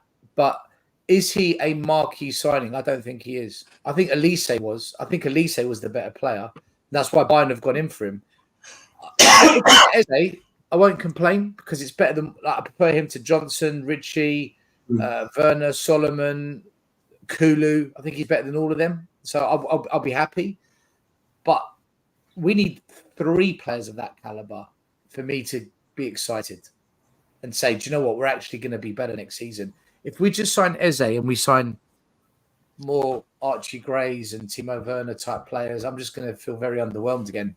And But if you look at it, United spent 200 on Anthony, Martinez, and Casemiro. Mhm. Arsenal spent 200 on Timber, Rice, and Havertz. Spurs don't do that. They don't do it. They'll buy 7-8 players for 200. It's quantity and quality. He has spent. Quality. I was on a space and we were discussing the money spent on transfers, and I think it was March, April last year, and I went through the list, and I think there was something like 20, 21 players that we had bought since Pulisic joined the club in 3.5 years, and Spurs has spent 495 million. I think we're the 4th biggest spenders in the past 6 or 7 years. Yeah, I think it's only Chelsea, Arsenal, and Man U that have actually spent more than us. Yeah, but you look at the higher priced Romero 42, Porro 40, Van der Ven 34. They've been successful. For me, they are good buys. For me, Porro should play further up. I think you look at his crossing. You look at particularly it was shown when they pushed him further up. I think it was Leeds last game of the season before last. He was pinging balls into Kane that was just phenomenal. He's the only one who can cross. No one else can. The goal he got against Burnley in the cup was goal of the season.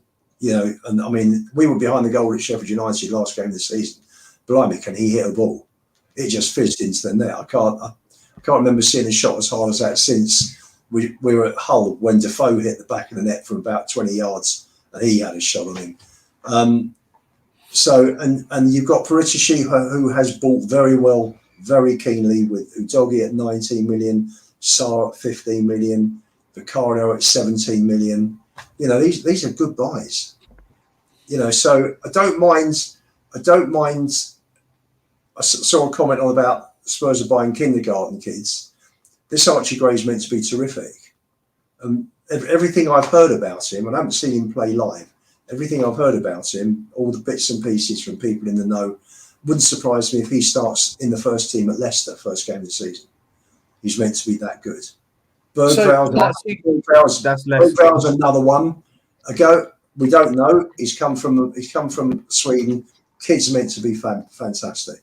So, potentially these signings that we have made this season, this summer, are first class. Werner, I wouldn't have gone back and bought. I don't think he did enough while he was at Spurs to warrant another year. And I think, the money, even if it's 8 million or even if they're paying half the wage, it's 4 million. It's a space out of the 17 non-homegrown players in the squad of 25. We could have done with that space because there are other players I think we could have got who are better. So transfer-wise, 2 out of 3 for me so far. But it's early days, and yes, we do need established players. For me, I go and I'd buy Eze, I'd buy Tony as a centre forwards, and all of a sudden, it's looking very different. It's looking better. I mean, the problem I have with buying the youth players is the fact is at the moment, I think everyone sees how to build their club different. The way I would build my club is make it good now and then get the youth coming through into it. Not trying to get the youth now to make the club good in 5 years' time. Because when, let's say, Archie Gray all of a sudden lands on his feet, if he does, I hate with Spurs living on potential. I would love to see us buy a player now that you never know with a signing. Any signing could go wrong. But there's certain signings you make, the player's going to be good one way or another. Whereas Archie Gray, no one's got a clue. He's got 1 season behind him in the Championship. 1 season. And everyone talks about him like shit don't stink. If you've seen that good, he's one of the best players in the Championship. And Ndombele was one of the best players in Europe and the most wanted player in Europe. Okay. But so was Adam Walton. And look at him. Yeah. And He's look hit at Clark. He's hit Clark when we got. And he's I'm not saying it don't happen, but look what happened with Clark as well. He was meant to be one of the best up and coming ones. He came for us. He wasn't given a chance. Dan, he should have been given a chance at Spurs. That was a rick by the club. He should have been given a chance. But we can't just live on potential, because I feel these young players are going to become good. I think Archie Gray, brilliant signing for, let's say, a year or two time, slowly bring him into the team. But we need to start doing things now, because we haven't done things for basically, 14 years since we last won a trophy. Why is Romero going to stay? I mean, for me, 100%, he's gone by the end of next season. Not next season, season after. This season, I think he'll stay. End of next season, whatever way you want to put it, this season, next season, he's gone. Real Madrid are going to come and take him. And then when we don't go and buy players like him, and we don't win anything, and the other teams are winning stuff still, as they had done consistently for the past 20 odd years, even when they've been at their extreme worst, they're still winning. Why are our little starlets that are coming in going to sit? Why are they going to sit there and stay at Spurs? I can't really picture many that would have a mentality like Harry Kane to be that loved off with the club that they will basically give his career to him. And I can't really see many like Son with the loyalty he's got. And if they become that good all of a sudden, and they only keep seeing us buying bang average players like Timo Werner, who for me isn't even bang average, bloody shit. What reason have they got to stay? How can we then become good then? We need players that can do it now, and then also bring the kids into it and give them a reason to want to stay, because it looks like we mean business and want to do stuff. Maybe I've got it the wrong way round. I'm going to go That's against how I see it. I'm going to go against everything I've said, because to me, ENIC have come in. They've done a fantastic job for ENIC. Amazing. You know, they bought the club. They probably spent just over 200 million on the club, and they're going to come out maybe 15, 16 times with their investment when they sell. So they have done an absolutely amazing job for them. I do think after 23 years and the number of managers we've had, that I think Levy will back Ange to an extent. He'll go a little bit further. I think you'll see they've got to get rid of Spence, Lo Celso, Emerson. They've got rid of Rodon. There are two or three others that they will sell. Mm-hmm. And Højbjerg will go. They'll bring money in. They'll give it to Ange. I agree that, you know, Tony, if Spurs are the only club in for Tony, which at the moment I don't see so many clubs. You know, maybe after the Euros, maybe he'll play him tomorrow and have an absolute blinder, and the whole of Europe will be after him. But I can see Levy to a degree backing Ange.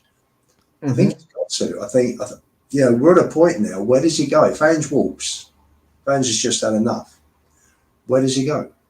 But Ange isn't the sort of manager either to go asking for 100 million players either. And just a point I make here to Huddersfield Town FC, give him a chance and stop judging him so quickly. I don't think I've actually come across anybody who said he's not good enough or whatever else. The question has been, is he ready yet? We don't know. Of course, give him a chance. But who would you rather give a chance? Would you rather go spend 30 million on a boy that's had one good season in the Championship? Or would you rather spend an extra couple of million and go and get someone like Eze or Ivan Toney, who have done their stuff in the Premiership and we know are made players basically to play in the Premiership? I know personally what I would rather do. It's not that no one's hating him. It's not that no one's slating him or whatever. It's just some people are looking at it. I get everyone sees it from a different perspective, but I see it from more of the side. We need now. And fine, we'll see what the rest of the transfer window does. That is why I'm not so big, because how many 18-year-olds actually drop on their feet in the Premiership? Not many. So are we talking about Archie Gray? It takes time. Yeah, it takes time. I don't think anybody slated him. No one has slated him. I know a thing or two about youth football. Archie Gray is a good player who's proven himself at youth England level and championship level. However, he has proven nothing at the highest level, i.e. That is my Premier point. League, top 4, European club football. And if you go back and watch the Southampton versus Leeds United championship playoff, non-existent. Archie Gray did nothing in that game. Nothing. That was a pressure moment. And nor did Somerville, for that matter, did he? Nor did he either. So what's happened here is they've looked at him and they've taken a punt in the belief that there's enough potential that they can develop him further at Spurs and get him to the level of ideally what they did with Bale, what they did with Kane, what they did with Dele Alli. But there's no guarantees. He could easily end up being a Jack Clark, a Sessegnon, a Joe Rodon, a Spence. There's no guarantees. When you spend 40 million on a kid, you kind of want them to be someone that has got something proven about them.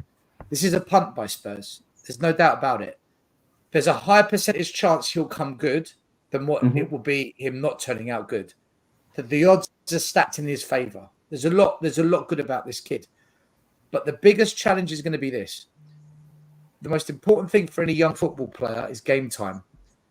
That's how you develop. Like when I coach young players, if you said to me, do you want to train the player or coach him in a match? If you can only pick one, I'll say coach him in a match because there's more development there because it's the real life scenario of what you're training to do. Is he going to get that game time at Spurs? Because Veliz never got it. Alfie Devine, Mikey Moore, Lancashire, Santiago, Tyrese Real Madrid meant to be on him as well now. Right, they never got it at Spurs. Bergvall, we'll see if he's going to get it. Will Archie Gray get enough game time to continue developing? Because if he suddenly stops playing matches, I promise you he's going to regress, like any young player will. You need game time to go from youth to adult football. To become a man playing the man's game, to bridge that gap, you need football. You see, that none of us know what's going to happen, by the way. None of us can tell what's going to happen with that. No one said he's a bad player. It's just, is it the right thing to do when we actually are at that point where we need to do something? It's a calculated punt. It's a gamble. More chance of but you know what, Stel, this could go wrong as well. Still, before a young kid gets put into a first team, it's a punt. It's a risk because you don't know how they're going to respond. So if I just mention, I mean, you look at Liverpool, you've got Conor Bradley has come through, Quance has come through, Man United, Kobe Mainoo. Chelsea are bringing through their kids. You've got Lewis Miley at Newcastle. Newcastle have the most horrendous injury list. And Eddie Howe said, I'm only going to put a square peg in a square hole. And he was the next kid off the block. He wasn't going to move other more established players out of position. He played Brighton, the boy that scored the goal against Spurs at Christmas, Inselwood. And it goes on. So, and we've got one of the best academies. We won the under-21s. We're a super team. We've got really good players coming through. So I don't use none of them. I don't understand why this is the best set of kids we've had since the early 90s, where you had Barnby and Kasky coming through. So, give these guys a chance. Ashley Phillips, another one. Yes. He's very, very quick, very fast. Give him a go. Give these kids a go. The thing is though, Ian, if you go through these kids, who are you dropping for Veliz? Who are you dropping for Ashley Phillips? Who are you dropping for Archie Gray? Who are you dropping for Mikey Moore? Who are you dropping for Lancashire? I don't see which players are getting dropped for them to get regular game time. The reason Harry Kane was given a chance was because Soldado, we didn't play to his strengths and he couldn't score. Correct. That's right. And the Bayor was a mercenary and they had enough of him. So it was Kane or nothing. And they just went for broke. And thank God for us, it clicked. But who are we going to drop for these players? Because if we don't... I'm trying to see where's the pathway in. Where's the pathway? If you're talking about Phillips, I understand that because you've got 3 excellent centre backs. Yeah. So there's a problem there. You've got, and the other thing also is that you've got Vuskovic coming in 12 months' time. You've got Dorrington coming through. Another centre back. Two more centre backs. So we're not short of centre backs. Where Mikey Moore, the front three for me didn't gel the whole of last season. We scored a lot of goals and they were spread around. I think Sonny was the top scorer with 17, wasn't he? It wasn't like Kane who was scoring 25s and 30s. So Son scored 17, but Richie scored 12, Kulusevski scored 8, and then Romero and Johnson were our next two top scorers with 5 apiece. Yeah. So midfield, he was chopping and changing the whole season, wasn't he? From Chelsea onwards. Okay, the first few weeks were down to injury, but Maddison came back, wasn't back to his best. Basuma was poor after his suspension. His first suspension, he was in and out. So midfield, there's an opening there, definitely. Up front, there's an opening. Mikey Moore will have a lot of game time next season, I'm sure. I think if Archie Gray comes in and hits the ground running, I think he could start as a number 6 at Leicester. See, can I just jump on this? Eugene Strenner, you are contradicting yourself. You're saying here, for the money we've paid for Archie Gray, he's going to get plenty of game time. Yet earlier on in the chat, you said that Brennan Johnson wasn't supposed to be getting regular game time. We spent 50 million on him. So which is it? Are we spending big money because they're going to get game time, or are you making up as you go along? Because you can't say to me that Brennan Johnson wasn't supposed to play a lot of games, but we spent 50 million on him. But because we spent 40 on Archie Gray, he's going to get lots of games. You've literally contradicted yourself here. The price tag doesn't determine game time. That is an absolute fallacy. What determines the game time is if the manager picks them and plays them. Because we could say that Brennan Johnson, for the price tag, we're not dropping him. How can you drop him? We spent 50 million. Ange, this is under Ange's watch. So you're not dropping Brennan Johnson for another signing, are you? It's a lot of money to have someone on the bench. So I don't think price. I don't think price tags. Conte didn't touch him. Dan, I just don't believe a price tag determines game time. I think what determines game time is, one, the manager's belief in you and actually saying, go on the pitch and play. And two, injuries, bad performances, and opportunity. The only reason Saka and Emil Smith-Rowe broke into Arsenal is because Arsenal were on their knees and the team was absolutely capitulating. And Arteta had no other choice but to give the youngsters a crack at it. And lucky for him, those two boys come good for him at that time.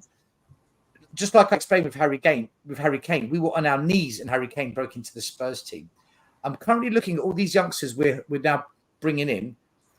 I'm trying to understand the pathway in, because if it's not going to be through injury or poor performances, it has to be because we are prepared to drop a senior player. Which senior player are we dropping? Mikey Moore, I've been told by the club, he's one for 2 years' time. Don't expect too much from Mikey Moore next season. He's one they've definitely got their eye on, but give it another year. 18, 19 is when we'll see him break into the squad. And if he doesn't break in, he's off, by the way. He's a very sought-after player. He'll end up at another club. He will have a career in football, that boy, as long as he stays injury-free. Hopefully it's with Spurs because he is a talent. But I don't think they're going to break him in because he's still 17. They're going to look more at the 18, 19-year-old kids we've got as the ones they're going to break in. But who are we dropping? I agree with the defensive players. We're not dropping Dragusin, Romero, Van de Ven for Ashley Phillips or Vuskovic. I don't see that happening, which begs the question, why did we sign Ashley Phillips? That's another one I don't understand. 2 million. The likes of cheap, yeah. Yeah, that makes sense. But still, the other point of this... you're right. The price tag. You're right. The price tag, makes sense. The other point of this is where we go back to the very start of everything again. What does he up there want? Levy. He couldn't give a toss about cups. He couldn't give a toss about winning the league, as all he cares about is money. As all he wants Spurs to do is get in that top 4 in Champions League. So we now go and buy a player that isn't established in the Premiership, that could become very good, that might be the next Gareth Bale. Who knows? We shall see. But is he going to actually, even if Ange wants to give the youth a go, which definitely last season it didn't look like he wanted to give them a go. I mean, what was the most one of them got? Something like 8 minutes or whatever. And is Ange even going to be allowed to give these players a go? Because I'm sure he knows his job is on the line if he does not reach top 4. So is he even going to be able to give them the chance he might want to? In terms of... Look what happened. Sorry, one other thing. Look what happened with Mourinho. Why did he get the sack? Because he didn't want to play those players.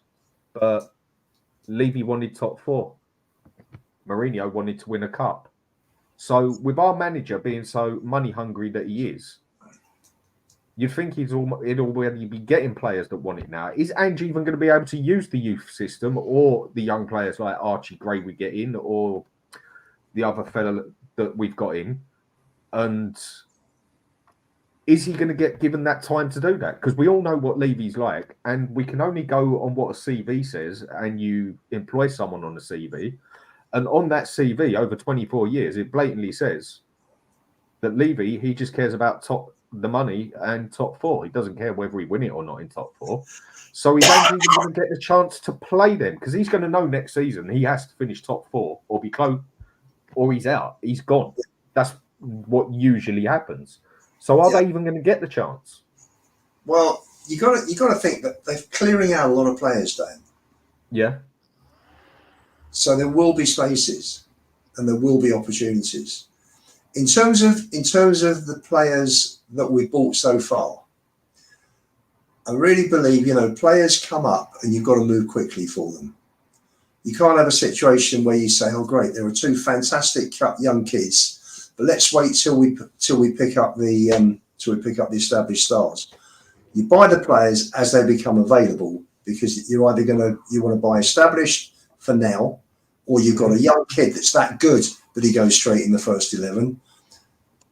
Point 1, or option B, point 2, you've got players that you're buying for the future that are great kids that you can see the potential, you can see they're going to be terrific in a year or two's time, and you get them.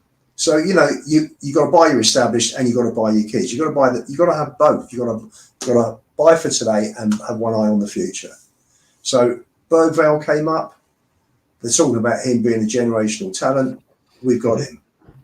This Archie Gray came up, one of the best 3 or 4 players, along with Adam Walton and 1 or 2 others in the Championship last season. From what I'm told, my son's very good pal goes home and away with Leeds. Absolutely gutted that Gray has gone. He actually said to my son last week, if Leeds had held him for another year, he'd have been a 65, 70 million pound player. He's that good. So just from what I'm hearing, I'm really looking forward to seeing this kid. So I'm hoping he works. So will he back? Will he back? For me, someone said to me, "Who do you want to buy during the transfer window?" And I said, "Eze, Isak, and Palhinha." Palhinha's gone. Isak isn't going anywhere. No. Eze, we've got a chance. But you go and buy those. That's the quality of player I want to see at Tottenham. That comes straight in, and all of a sudden you're challenging. You got one of the best 3 or 4 number 6s that we need in Palhinha with Rodri and Rice. You've got Eze, who is a game changer, and Isak for me is now Kane's gone, for me is the best centre forward in the Premier League. And if you're buying players of that ability, then you're showing ambition, and you want to be in the game. You want to be there. You want to be. You just said that word, ambition. Yeah, that for me, that is ambition. Sure. For me, going and buying an 18-year-old isn't ambitious, but it is for the future. So I do get it.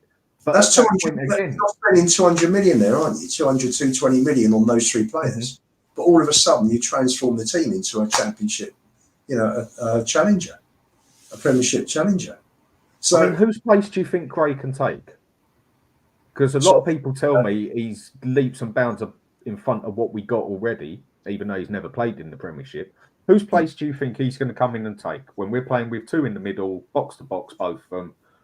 Whose place is he going to come in and take? Bentancur? Basuma? Is he going to give Maddison a run for his money? I'm going to tell you something. It could be any of them. Were you impressed with any of them for most of the season? Seriously. Bentancur was fantastic against Villa. got badly injured again, came back, never really hit the heights. Unfortunately through injury. Will he hit the heights before the injury that he had at Leicester? Who knows? Basuma, was poor after his first suspension. Brain damage getting sent off like that at Nottingham when you're 2-0 up with 20 minutes to go. Sarr, I think, is great. Not quite there yet. Terrific. Played well in games. Played very well in some games. Maddison had a poor season after he came back. Sorry, it's wide open in midfield. I don't think anybody's got that spot drilled down. Honestly, it's not stable in midfield, is it? I agree with what you're saying. It's not stable in midfield, not at all. You can't turn around and say anybody in midfield was that good last season that they deserve to start. This is what I was saying at the start of the show when the question about the start of the system, and I said that midfield for me, it needs sorting. As much as Pape Sarr got a lot of rave reviews last season, he never once commanded a game. He never once bossed that midfield. Against Fulham, he got absolutely torn to pieces. And my worry is let's dump another kid in there, Bergvall. Let's dump in Archie Gray. Let's have a midfield of Sarr, Gray, and Bergvall. They're just going to get torn to shreds. It's the Premier League. This is the toughest league in world club football.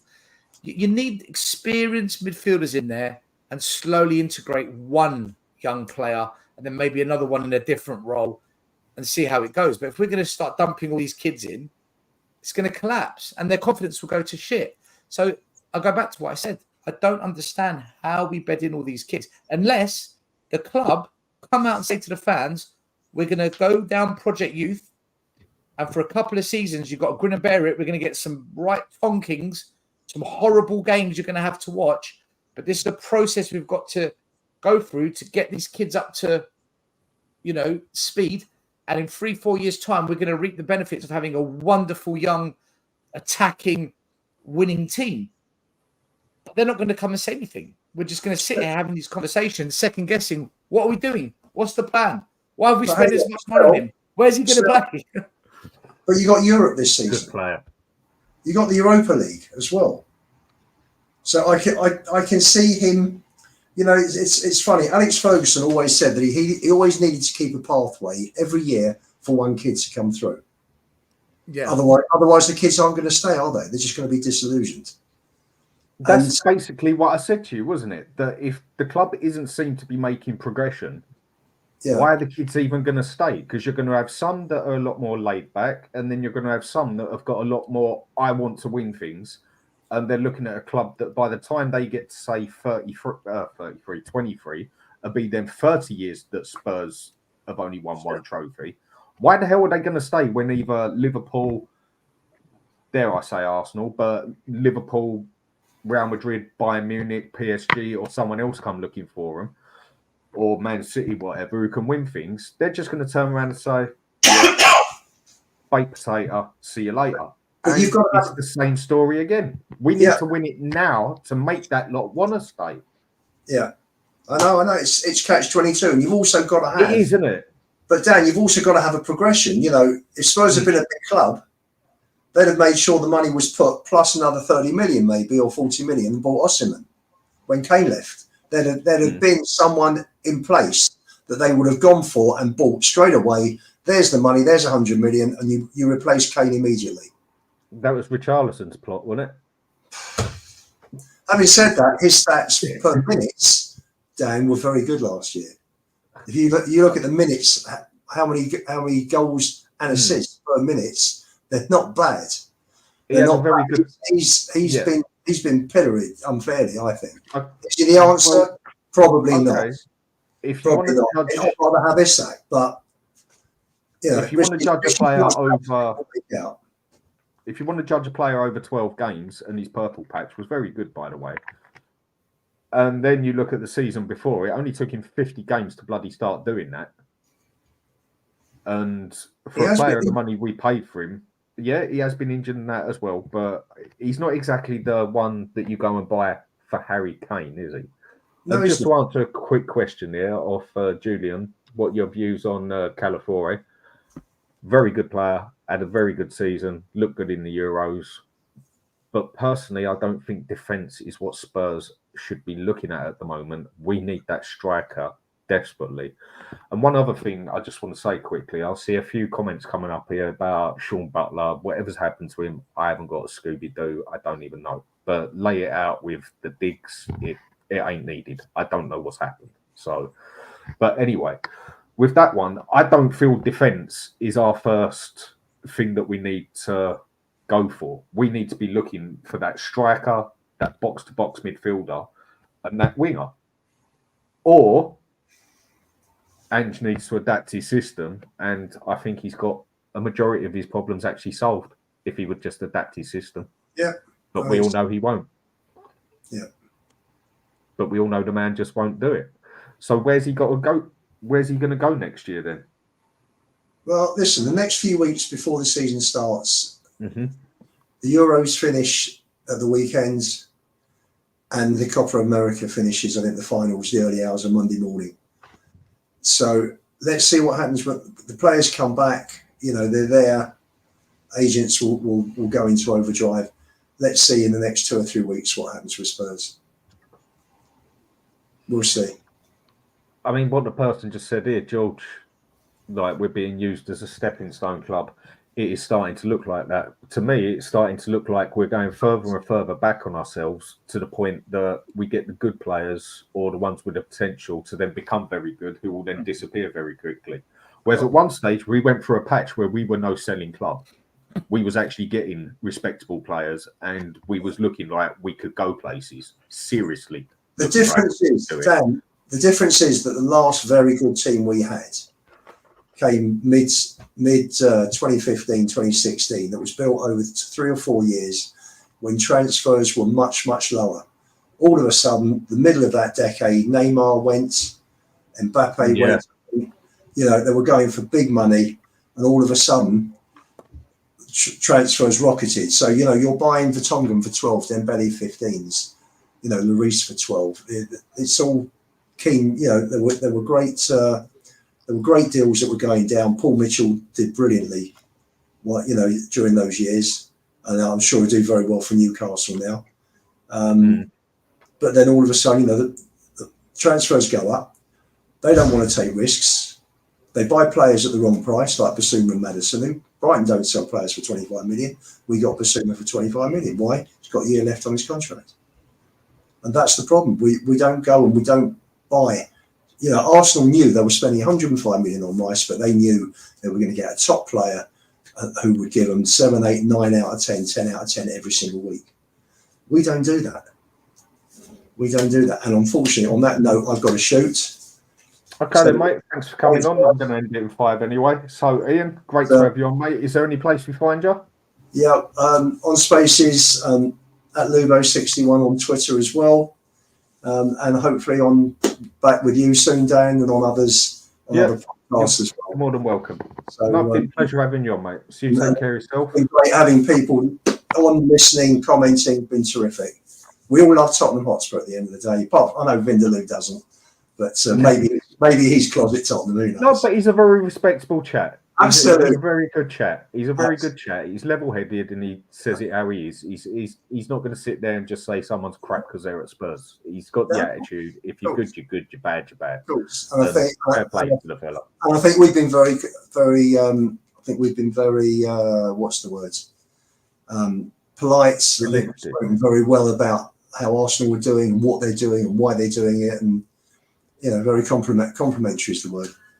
So it's proper channel, guys. Thanks. I'll see you soon. Come on, you Spurs. Take it easy, mate. Cheers. Later on. Bye. Take care, mate. So with everything he's just said there, and Ian, he does make some brilliant points. That's why I brought him on again. But I think everyone already basically knows our opinions on it and a few others and that. I just struggle to see where these youth players are going to come in. Like you said, whose place are they going to take when we've got an owner that you must finish in top 4, otherwise you're going to get the sack. Where's he going to get the time to bring these players into it? It's for the birds, Dan. It's for the birds. Our fan base jumps on, believes, absorbs like a sponge. Anything it's fed, anything it's told, it's yes, brilliant, amazing, great, wonderful, fake positivity. And then come the end of May, every single season, as in every single season, we win nothing, we fail. And all those people that say these things, they're all proven wrong. And the ones that sit there saying, but how's this player going to fit in? Why have we spent that much money on him? Why aren't we signing him proven talent? Every single season, guess what? We're proven right. Every single season for the last 10 years, I've been proven correct. Every time we get to May, end of May, and we win nothing, I'm proven right. Yet there's a section of the fan base that has the audacity, the absolute outrage to label us and call us names. What, for being right? How negative can you be to always be wrong? Why should I listen to people that are always wrong? They are literally wrong every year. If my accountant got me fined for misrepresenting my tax, if my mechanic, my car kept breaking down after he repaired the car, apparently, if I come to my house after my cleaner's been there and there's stains on the walls and the carpets are dirty, clearly they've done something wrong. Why would I keep listening to them and using them? But yeah, Spurs, trophies are coming. We're going to win the league. Ange ball, baby. Mourinho's a proven winner. Just give it time. You've got to believe. And then we win nothing. And us who sit there saying, can we sign some established proven talent, please? Can we start behaving like a big club? Can we stop playing these tactical suicide missions that the managers are obsessed with? When we say that, negative, toxic, support Chelsea, Guna, blah, blah, blah, you hate everything. Yeah. And then come end of May, who's right? Who's proven right for over a decade? Us. And then who's proven wrong? Who's proven wrong? And then you hear that other side of just wait until next season. I mean, people on there and people they're wrong every year. They can call me what they are negatively incorrect. They fail in their predictions with such negative outcomes consistently. They consistently fail to understand and get it right. And that's where we're at. It all comes down to what I say is realism. Now, some people on a realistic side are more positive, some are more negative. I mean, it's like, just look, what you've just said here, Sean, Danny, can you guys be objective for a sec and appreciate Levy's far sight? Look at Kane now. Levy sold him for a record profit last year. This is banter. That's just banter. Yes. Oh, I know that. But as all I'm going to say on that one is, I know that. But as all I'm going to say on it is I'm one of the first ones to big Levy up for what he has, the size he has made of the club and the business he has done on the club. The man's been, what's the word that I use for it? He's been impeccable. We're probably the best run club in the world, even. One of. But I don't support a business. I support a football club. And so many people again, I think the two words for Tottenham and a lot of the fans is too accepting and too nice. Yeah, with this young lot that we're bringing through, I do see the idea of it. I do get the point, bringing it through for the future. But I just can't see where they're going to get the game time if the owner is the way he is. And I just don't see why they would want to stay when they start hitting their peak, when we never win anything and don't really go and buy any established as such, what do you want to call them, signings, marquee signings, basically. I know we're not going to get world class. I know that. But I think Eze would be a very good start for us because he's significantly better than what we got, isn't he? Yeah, he is. He is, yeah. So we got to start somewhere. And who knows? When the transfer window ends, mate, it might all come in rolling and we might look like the dog's bollocks. But again, I have to see that to be positive about it and believe it. Because I've heard it over so many seasons, like, don't worry, next season's going to be our season. Don't worry, next season's going to be our season. And it never actually happens. You can only live on lies and promises for so long, isn't it? Like I said, Dan, every single season, the same outcome, proven right every single year. No apologies, no one accepting that everything they said was absolute nonsense. It's just I just feel people just want to talk about Spurs and they'll just try and praise it as much as possible because they think that's how you're liked in life. I think you're liked in life by just being authentic and honest.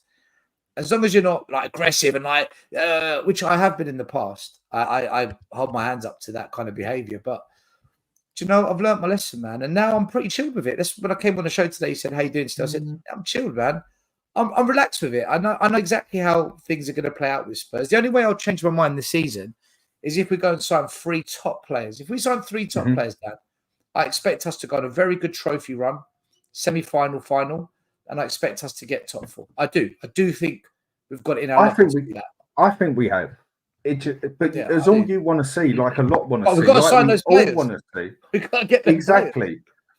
And what's wrong with being nice? I'll give you that answer, whether it's a sarcastic comment or a real comment. Is I'm sorry, you don't get to the top in world through being nice. There's nothing wrong with being a nice person, but whether it be sports, whether it be business, you don't get to the top through being nice. It's usually the nice person, or even in the nightclub, the nice person's usually the one who buys the beers but doesn't get to go home with what he wishes to because he's just too nice. It's just the way the world works. You've got to be ruthless in sports. You've got to be ruthless. Look at what Chelsea did. The second the manager weren't doing it, he was out. Like how we do it. But the difference was their owner, Abramovich, he wanted to win things. How did he get to the top? How did any of them get? Levy hasn't got to the top through being bloody nice, has he? The thing is, football's a contact sport, and you have to win 50-50 battles on the pitch, which means you've got to be more aggressive, stronger, and bully people off the ball sometimes. That's not nice. It's not nice behavior. You can be respectful with it and follow the rules, but to be nice in a contact sport, you're basically saying to NFL players, rugby players, contact sport, be nice to each other. They're out there trying to tear each other's heads off, right? Football, when you go into a tackle, you want to come out the one that isn't hurt, which means you might have to put one on another player. We're not. This isn't a nice sport. It's not a rough sport, but it's a contact sport, and that's why fans, when you see a big crunching tackle, fans jump up like, "Yeah, get into him!" You know, this is the sport we love. And when they get a flick on the ear and they're rolling about like they've just been shot with a sawn off and that, it pisses a lot of people off, doesn't it? Richarlison, man. There you go. But do you think we can make these transfers? I mean, it's all ifs and buts, I know that. But do you think we are actually going to make at least 2 serious transfers? And when I mean serious, I want to see 2 players that walk into that first 11. Not even necessarily have to fight for it, that walk into that first 11. Can you even see us doing that? No. I don't see Spurs doing it. Especially at the moment, we're struggling to get rid of players. Emerson's still here. Ben Davies Emerson could have been gone. Emerson could have been gone if we weren't asking for that extra 5 mil. Dele Alli's back at training. Jed Spence's back at training. Lo Celso's still here. Richarlison's still here. Solomon, he's back in training. You know, Ndombele, we got him off the books. That's 1. Joe Rodon was part of the Archie Gray. That's 2. It's about another 10. Reguilon, is he still with us? Reggie? I don't even know. Yeah, he is. He's another one. So for me, he's not one of the first ones we need to get rid of, though. I mean, I think we've got rid of, I'd say, a majority of our crap. We need to sell to buy. We need to get rid of as many as we can, right? We need to sell to buy. Midfield, Skip's still here. Hojbjerg's still here. Skip's not going nowhere. I mean, Skip ain't going to go nowhere. I mean, he's another one that's going to get game time then. I mean, Solomon, I haven't got a clue what to think of him really, because I only see him play for about a game or 2 and he looked all right and then he was out for the season, which was pretty much, if I remember right, what had happened to him the season before, wasn't it? Just still here. So I can... there's a lot of players we need to get, and again, we can't buy players until we get rid of them, not just for the finances, but you need space in the squad. You're only allowed to sign, is it 24, 25 players in a squad? 25 you're allowed in your squad, but you can have up to 60 in your squad if the other 30 are under 21s, isn't it? Well, there you go. That's why we're buying kids. There we go. That's why we're Now it buying all kids. makes sense. Now it all makes sense, doesn't it? So with that one, I think we can make 2 serious signings if we want to. And yeah, we know we'll see some excess baggage come into it because we do have a habit of selling dead wood to buy more dead wood, basically, is the way I see that one. But hey, maybe I just enjoy being a negative supporter. And Stel, anywhere we can catch you lately? Anything you're up to? Just tucking them away. Oh, I'm on a podcast at 8 o'clock, actually. I'll big him up. It's a Newcastle United pod. It's called, let's have a quick look. No. It's called True Faith, Newcastle United podcast. Check it out, 8 p.m. I'm on there talking about Paul Mitchell. Talking about Put his link on here if you want. Paul Mitchell. Do you know what? I don't actually have it. I don't actually have it.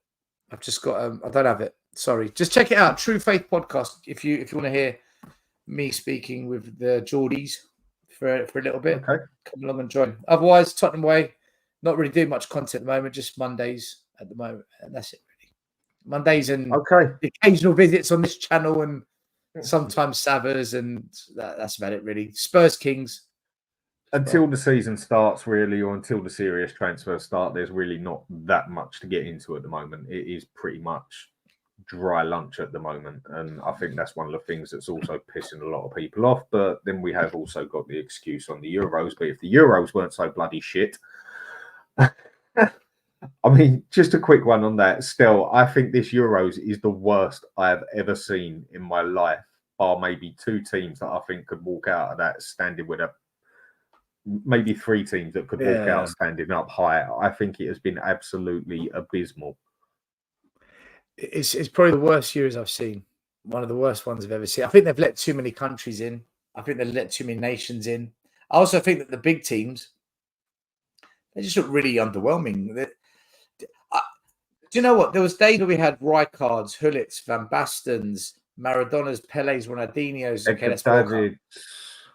there was Gaza. Even players like Peter Beardsley for England was quality. Bergkamp, whether you like Arsenal or not. Henry, Trezeguet's, Zinedine Zidane's, Xavi's, Iniesta's. It's almost like it's gone. Everyone's like the same. Every player's so similar now. It's there's no such thing as the flair. The flair has gone from the game, in my opinion. There's no flair anymore. Look, not like it used I was to. going to end this straight away, but I'm going to give this 5 minutes, yeah, because you've just mentioned something there that I've said many a time. Some have agreed, some have disagreed. I think football these days, I mean, this is where age shows. I think the level it has dropped is absolutely shocking and is nowhere near, not even half the standards of what it was, let's say, 15 years ago. When you're looking at Spanish league. It's the obsession with possession-based football, Dan. It's the obsession of everyone doing a high press, Ian? being in possession of the ball. Did you mean to come on? Yeah. Oh, okay. Oh, welcome back. Dinner's on now. Dinner's on. I had to get dinner on for family, as I said. Well, we got another 10. We got another 10 minutes. Just a random thing here. We're saying how football standards has gone downhill. Because I was just saying, just before I finished, I was just saying how shit the Euros have been basically, and probably the worst football I've ever seen in it. And we're just saying now how, me personally, I think football has just come down to such a low standards compared to, I mean, players that get called world class now, as far as I'm concerned, when you go back 20 years, they wouldn't have even had the right to kiss the boots as some of the players that was about then.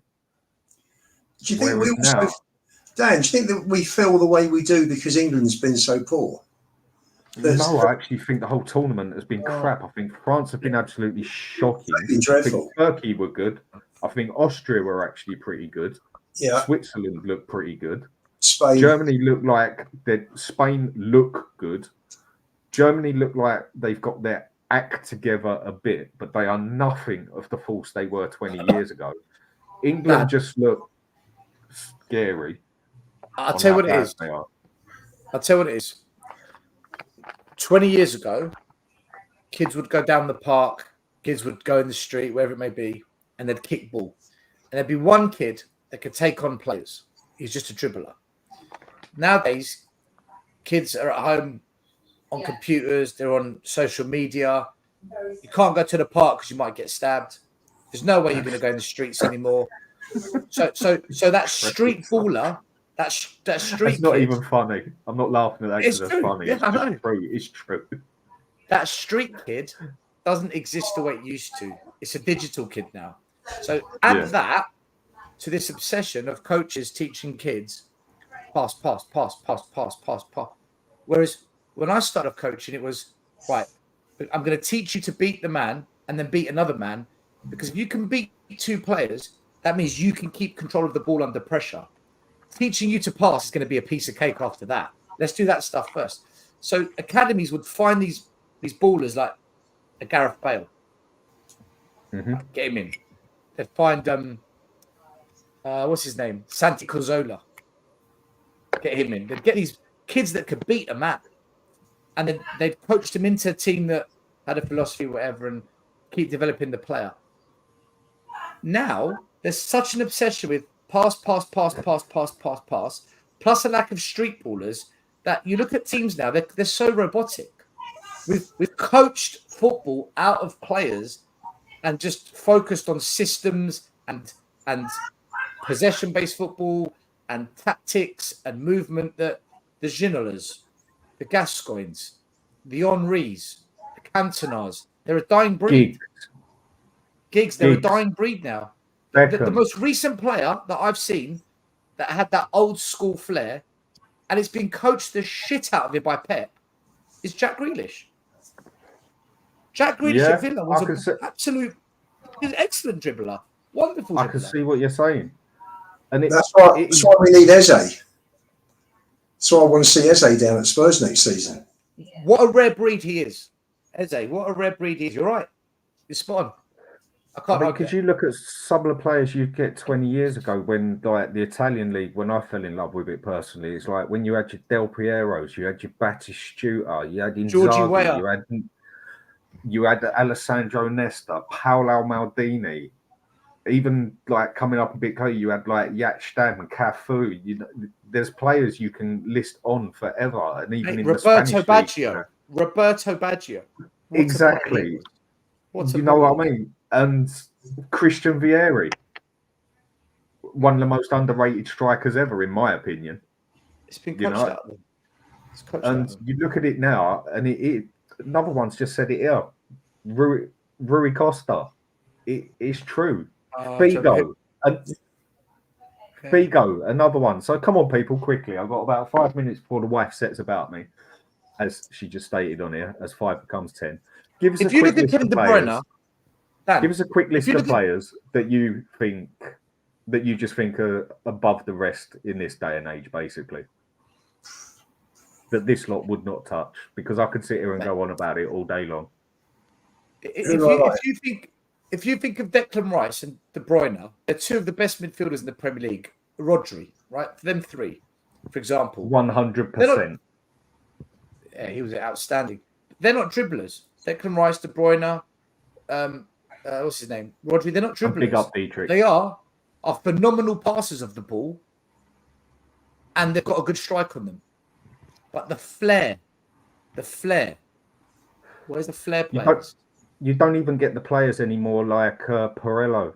You don't get the players like Edgar Davids. You don't get your Roy Keane. You don't get your Patrick Vieiras anymore. It's changed. I hate to say it with that Arsenal team that they had then, when they had Robert Perez. David Ginola. Yeah. Bergkamp. Kaká when he was good. Fantastic. Ronaldinho, Roberto Carlos, Rivaldo. You know, the list goes on, and do any of Romero, Bebeto, exactly, and do any of the players of this day and age, bar the two that are now pretty much out the window, Messi and Ronaldo. None of them even touch them within a mile. We all say Harry Kane is world class. Harry Kane is a world class striker, in my opinion, and one of the most complete strikers I've ever seen. complete striker, but I'm not saying he's one of the best strikers I've ever seen. I mean, he is a complete striker, but I know I'd have rather had Christian Vieri in my team than or Del Piero or Baggio sitting there than Harry Kane. It's just the way it has changed these days. Like other people are saying here, Cruyff, yeah, Detrex, big up, man. I hope you're doing well. Luis Figo, one of my all-time favourite players. I think the player don't get credit he's due personally. Even when you go back and look at some of Liverpool, when you look at another one who I think gets no credit and you never hear his name, and I thought he was brilliant, Steve McManaman. But hang on, Dan, what about all the players we've had? Chris Waddle. I'm just talking about in general, yeah. Hoddle, Gascoigne. But I was mainly talking from 20 years ago, roughly. Okay. I mean, we all know the ones like the marathoners. Yeah, Modric was superb. Bale.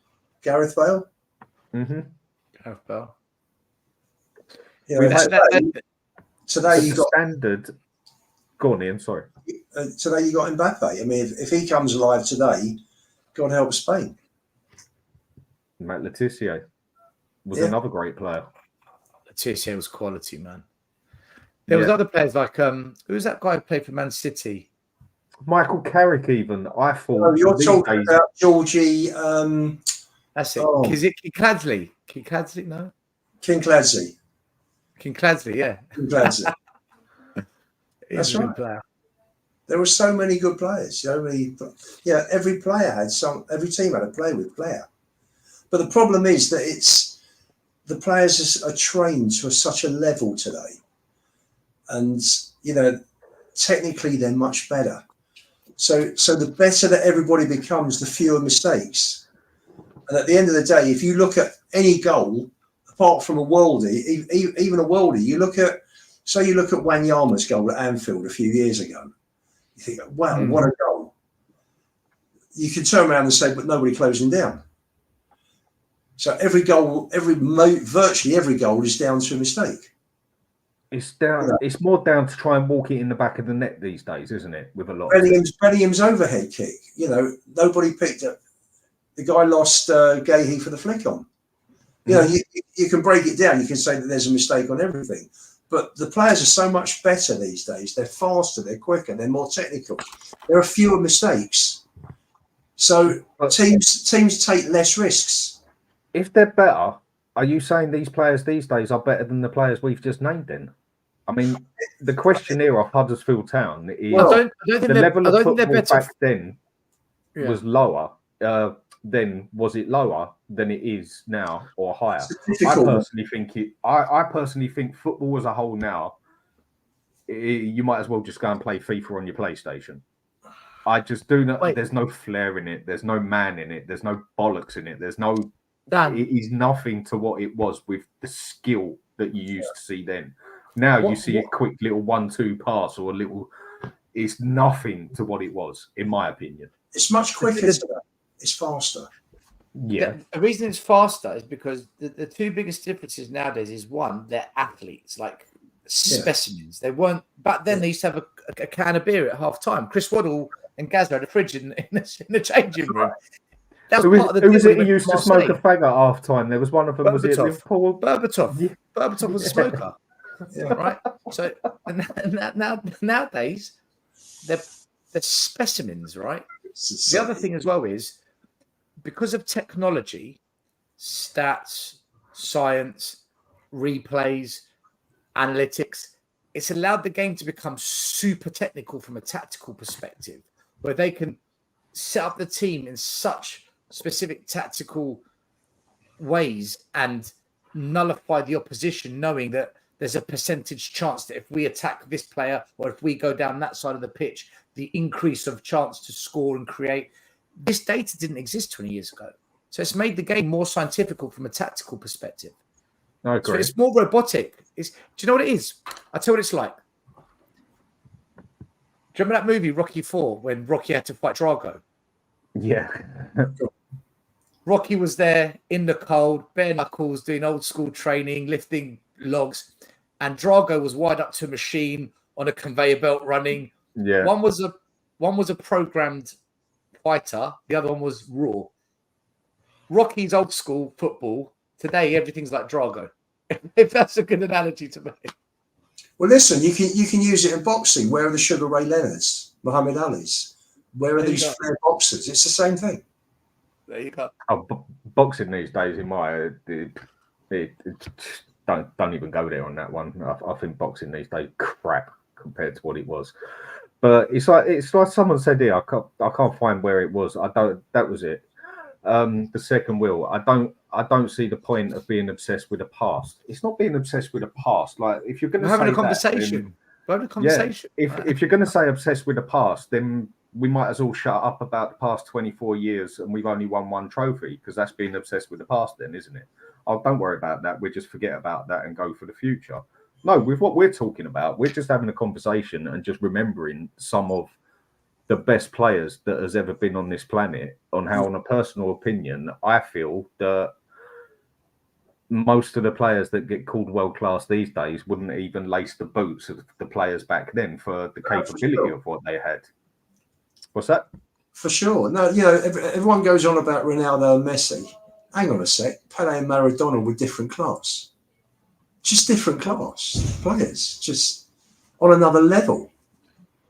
So, but you know what? It's what era you've been brought up in. It's how much football you've seen.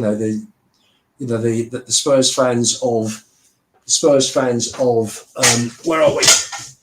Of my era will remember matches like this. Yep. Ricky Villa. Spurs Man City. Yep. Spurs Man City. I've got to put that up in the office. The fans today, unfortunately, didn't see the Hoddles, Klinsmans, Gascoignes, Waddles, Greaves. Don't forget as well, back then, players, they wore heavy boots. The pitches were diabolical. Some of them, they put sand on the pitches for half the season. That's right. Because the pitch was so knackered. The ball was. Watch the old film. Watch the old film with Jimmy Greaves on those ice rinks and mud baths, and watch the way Greaves beat players. Fantastic, just amazing. Yeah.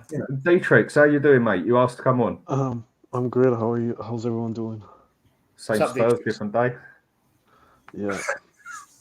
No, honestly, the topic was actually pretty interesting. Like, honestly, back then when I growing up watching, do you remember Man United treble winning team? Mm-hmm. When I look at players now, I don't see the same quality. Even in the Euros, I cannot name you one player that can take their whole nation on their back and carry them to a semi-final or final. Like you remember with Zidane or Deco with Portugal back in the days. I feel like the quality is just going down and down. Even you look at, for example, England, how the hell is, for example, Trippier or Maguire in the team? Just want to say a quick thanks to Eugene there. Thanks for the good content he's just said, and thank you very much, mate. It's appreciated. I'm struggling to see things up in the top right-hand corner with a star at the moment because I'm just getting used to this one. So sorry if that was a late reply, but thanks a lot, mate. Appreciate it. Dan, can I just answer the guests I've got? Can I just answer the second will, who's put in here, we were in the mud 24 years ago. Levy has turned us into an economic empire, and I can only thank him for that. Well, what I will say to second will is that life is about experiences, moments, memories. And when Levy sells the club, he'll walk off with billions, him and Lewis. And what have they left the fans? What experiences, what memories? You look at the other big five that have won so many trophies. Their fans have had so many fantastic days out, nights out, domestically in Europe. And what have the Spurs fans had in the last 23 years? How many memories have you had since Levy took over with Lewis? And that's 24 years of one trophy is better than 24 years without a trophy. No, you've got someone winding you up there blatantly. He's trolling it now, surely. Maybe, but 9 trophies in 40 years before Enoch took over. Says it all. And do you watch football for the economics, or do you watch for the love of the game and watching your team win? Exactly. I support a football club, not a fucking business. Correct. Anyway, go on, Detrex. You were saying your piece. No, I was just saying, basically like, how it's even, gone down and that. yeah, you look at, for example, players like Pickford, Trippier, or even Declan Rice or Gueye, like, how the hell did they make the team? None of them, no offense, are, like, good enough, or even, like, would lace the boots of Rio Ferdinand and those big-time players, or the Tony Adams that used to play with Arsenal. Yeah. Or you get other Dutch players. I used to have a soft spot for the Dutch team for some of the players they Even had. Edgar David, I thought he was brilliant when he came to Spurs. I was over the moon. I know he was he was going past it, but another Do you player remember? I thought was outstanding. Do you remember the Dutch when they lost the final against Spain in 2010? You look at the Yeah, players they had. Now they have Bergwijn as their leading winger. Steven Bergwijn.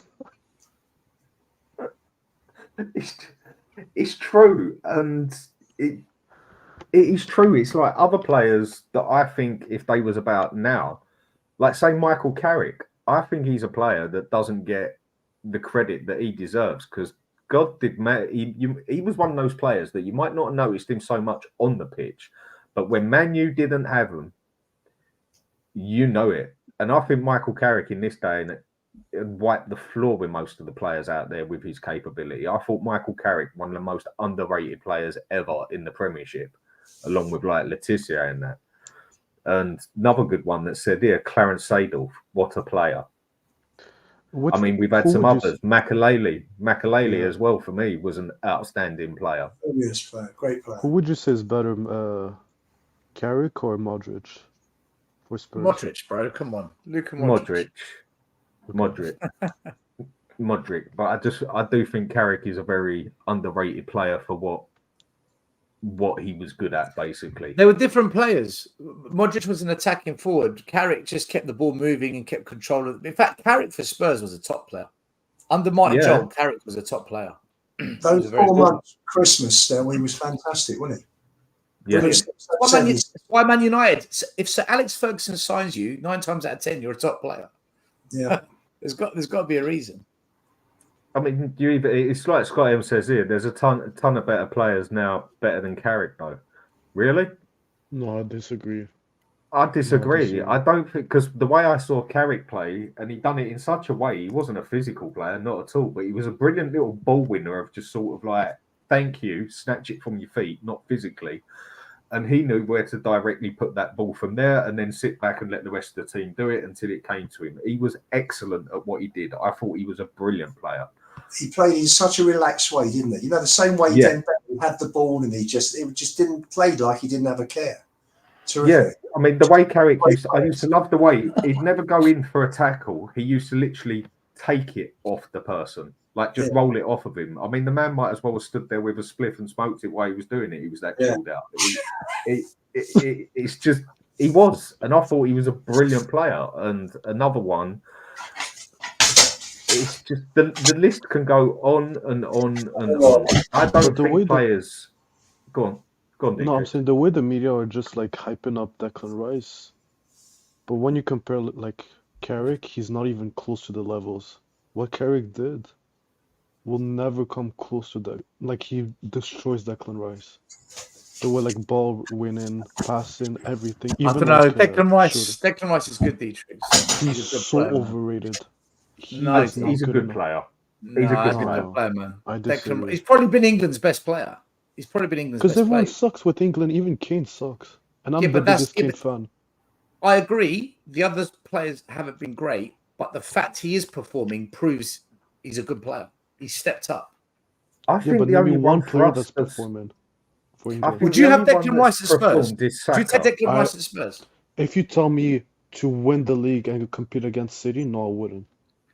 No, my question was, would you have Declan Rice at Spurs? No. Sure, I wouldn't.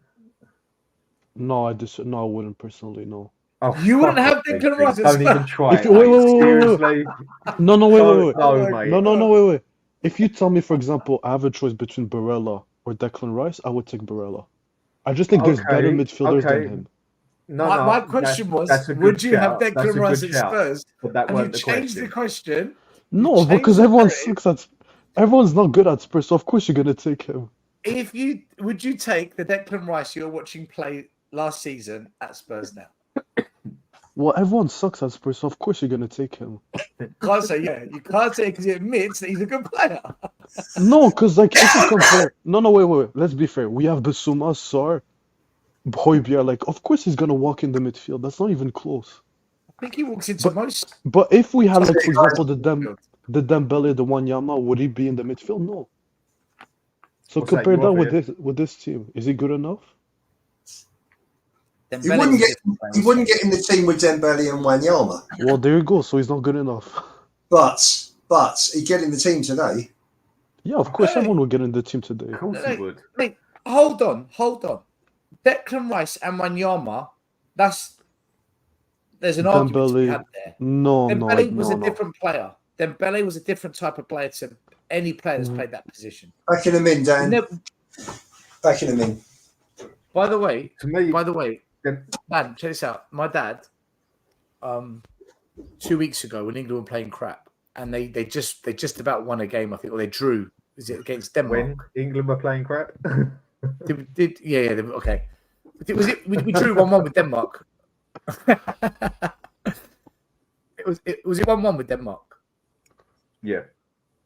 Right. My dad put a bet on 20-1. He goes, England are going to win the Euros. I said to him, "You're out of your mind. Like, you've literally lost the plot." 20-1. He goes, "We're going to play France in the final, and England's going to win." I said, "Shut up." Yep. Geezer, it's on the cards.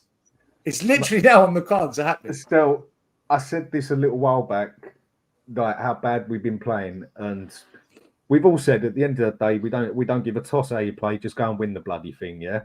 But I think this one is the one where it could get to possibly the worst two teams in the tournament, bar maybe Scotland. At least they played with some passion, or tried to. And France, for me, they've been as bad as England. And then two in the final, and this could actually be the one that I could see England winning, but the fans have just got no energy to big it up, where they're just so happy that the fucking tournament's over because the football's been that diabolical. It sounds terrible, but it has been that bad. I don't think I have ever seen a Euros or a World Cup as bad as this. Never. And usually, I'm so excited to watch a competition like the World Cup, the Euros, or any competition. But this one is the first one I'm on my phone when there's a game. I'm so bored. My Spurs mate, he doesn't do YouTube and all that. My Spurs mate, he goes to me, "This is unbearable. I can't watch this." He used the word unbearable. I said, "Yeah, I know it's pretty hard." He goes, "Mate, I've had a whole year watching Spurs, and now I'm watching this. I'm literally at breaking point. Whoever I follow or support, I can't watch. Isn't this?" I mean, yeah, it does. It makes you feel. I mean, what was the phrase Alan used? And I won't use the phrase that I replied it with, but who were you in your previous life? I won't use that phrase, but you must have been someone bad, for God's sake, for the crap you get off Spurs, and then this England has just been. I think the most annoying thing is I said it after the first game. There's so much likeness in that England team and the problems with it to what I see in the Spurs team. I personally think this Spurs team, you put it in a different position, you play the players to their potential. I think we've got a top 14 there easy, but we don't. And even the ones we play in the right position, we play them with the wrong technique, and it's exactly the same as what Southgate does. Southgate is so stuck on his defensive manner that he just cannot change it. Postecoglou is so stuck on his attacking management and won't change. There's so much similars there. But it was funny when he played against Switzerland at 3 at the back, and instead of putting Saka on the left and Trippier in his normal position, he's like, no, let me play both of them on the off key, Saka on the right and Trippier on the left, which he cannot use his left foot. Trippier.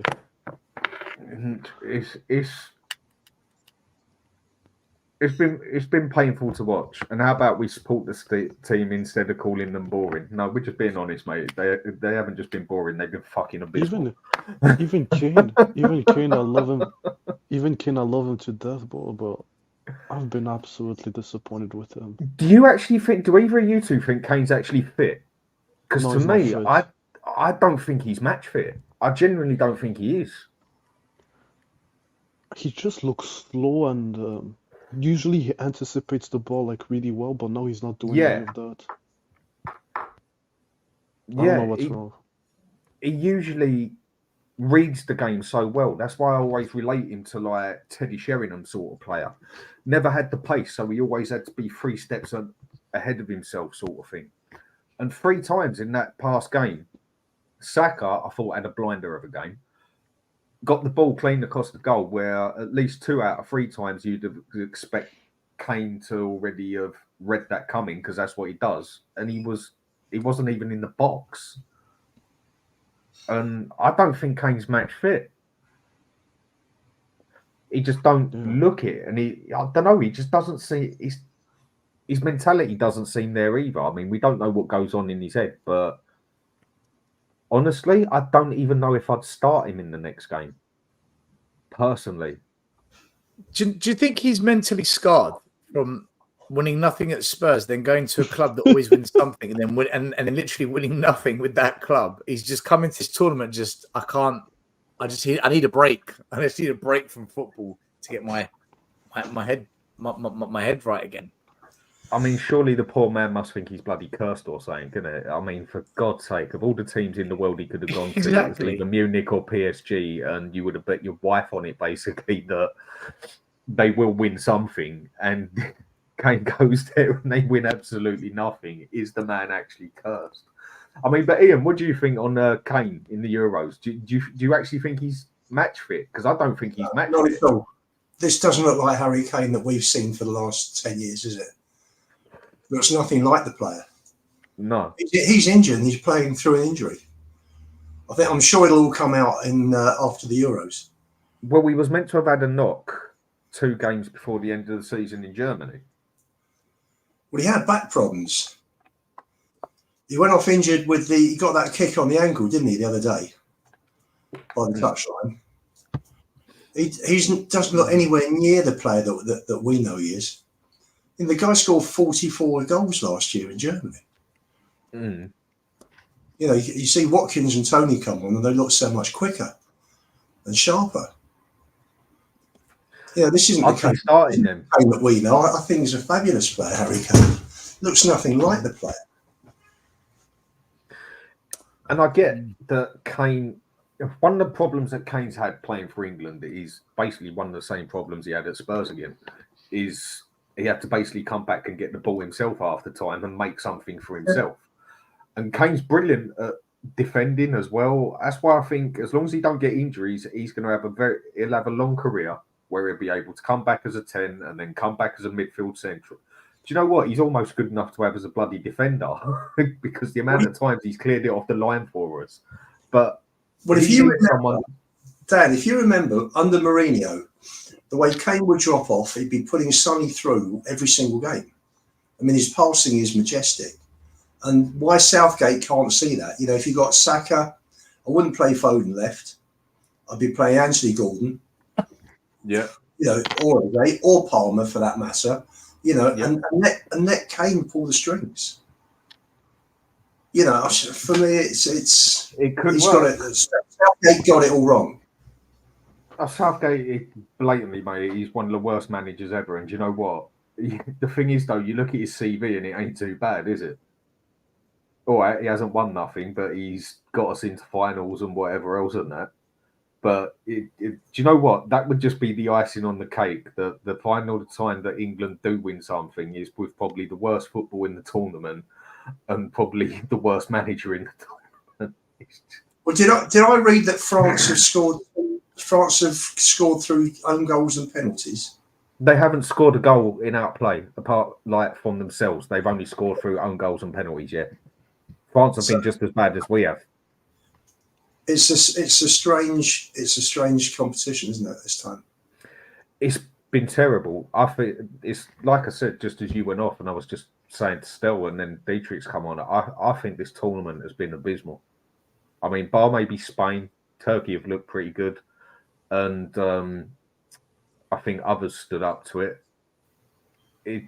it's Austria looked all right, Switzerland looked all right for what they were, but I don't think there's any of the, let's say, bigger countries that can come out of there and stand up and be Spain. proud, sort of thing.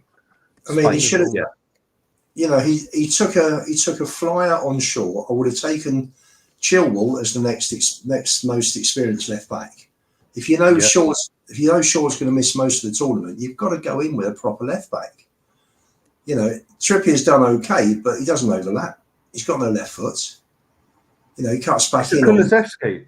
It's a Kulusevski problem, isn't it? It's basically exactly the same problem back there with Trippier as it is up there with Kulusevski, isn't it? It's exactly the same problem. Yeah. So, you know, that's stifled the team to start with. He's playing Foden out left when Foden should be playing in the middle, like he does at City. Should be playing him as a 10, drop Bellingham to the 8, and I think that's half the problem solved, maybe. But it's, isn't it? It is. It's madness. That's right. And play Gordon on the left. Or Palmer. Or Palmer or Eze. And, you know, Saka came good on Saturday, didn't he? I mean, he had a very good game. Up to then. But, you know, Saka came good Saturday. I think overall, Saka's probably been our better player because the only problem he's had is they've sussed him out in the second half, literally every game apart from the last one, and that's take his shins out and he goes like into a shell basically. Yeah. And that's pretty much what they've done with him. But right, I'm starting to get a tapping on my door now. I have to go, people. Right. Stel, thanks for coming on, mate. Brilliant. Ian, brilliant to have a chat with you. We'll definitely be having more in the future. Detrex, fun as ever, mate, and we'll speak to you again soon. And everybody on the chat, thanks for watching, and I hope you have a good night. And can I just say, for the second wheel, the guy should be on stage because he's very funny. The comments are funny. It's amusing. I love him. There's a saying to it, isn't it? They say there's one born every minute, don't they? Anyway, the guy is very amusing. Yeah, I know. That's what I'm saying. There's one born every minute. Anyway, people, have a good night and see you on another show. Ciao, guys. I'ma turn it up and then I'm gonna take it down.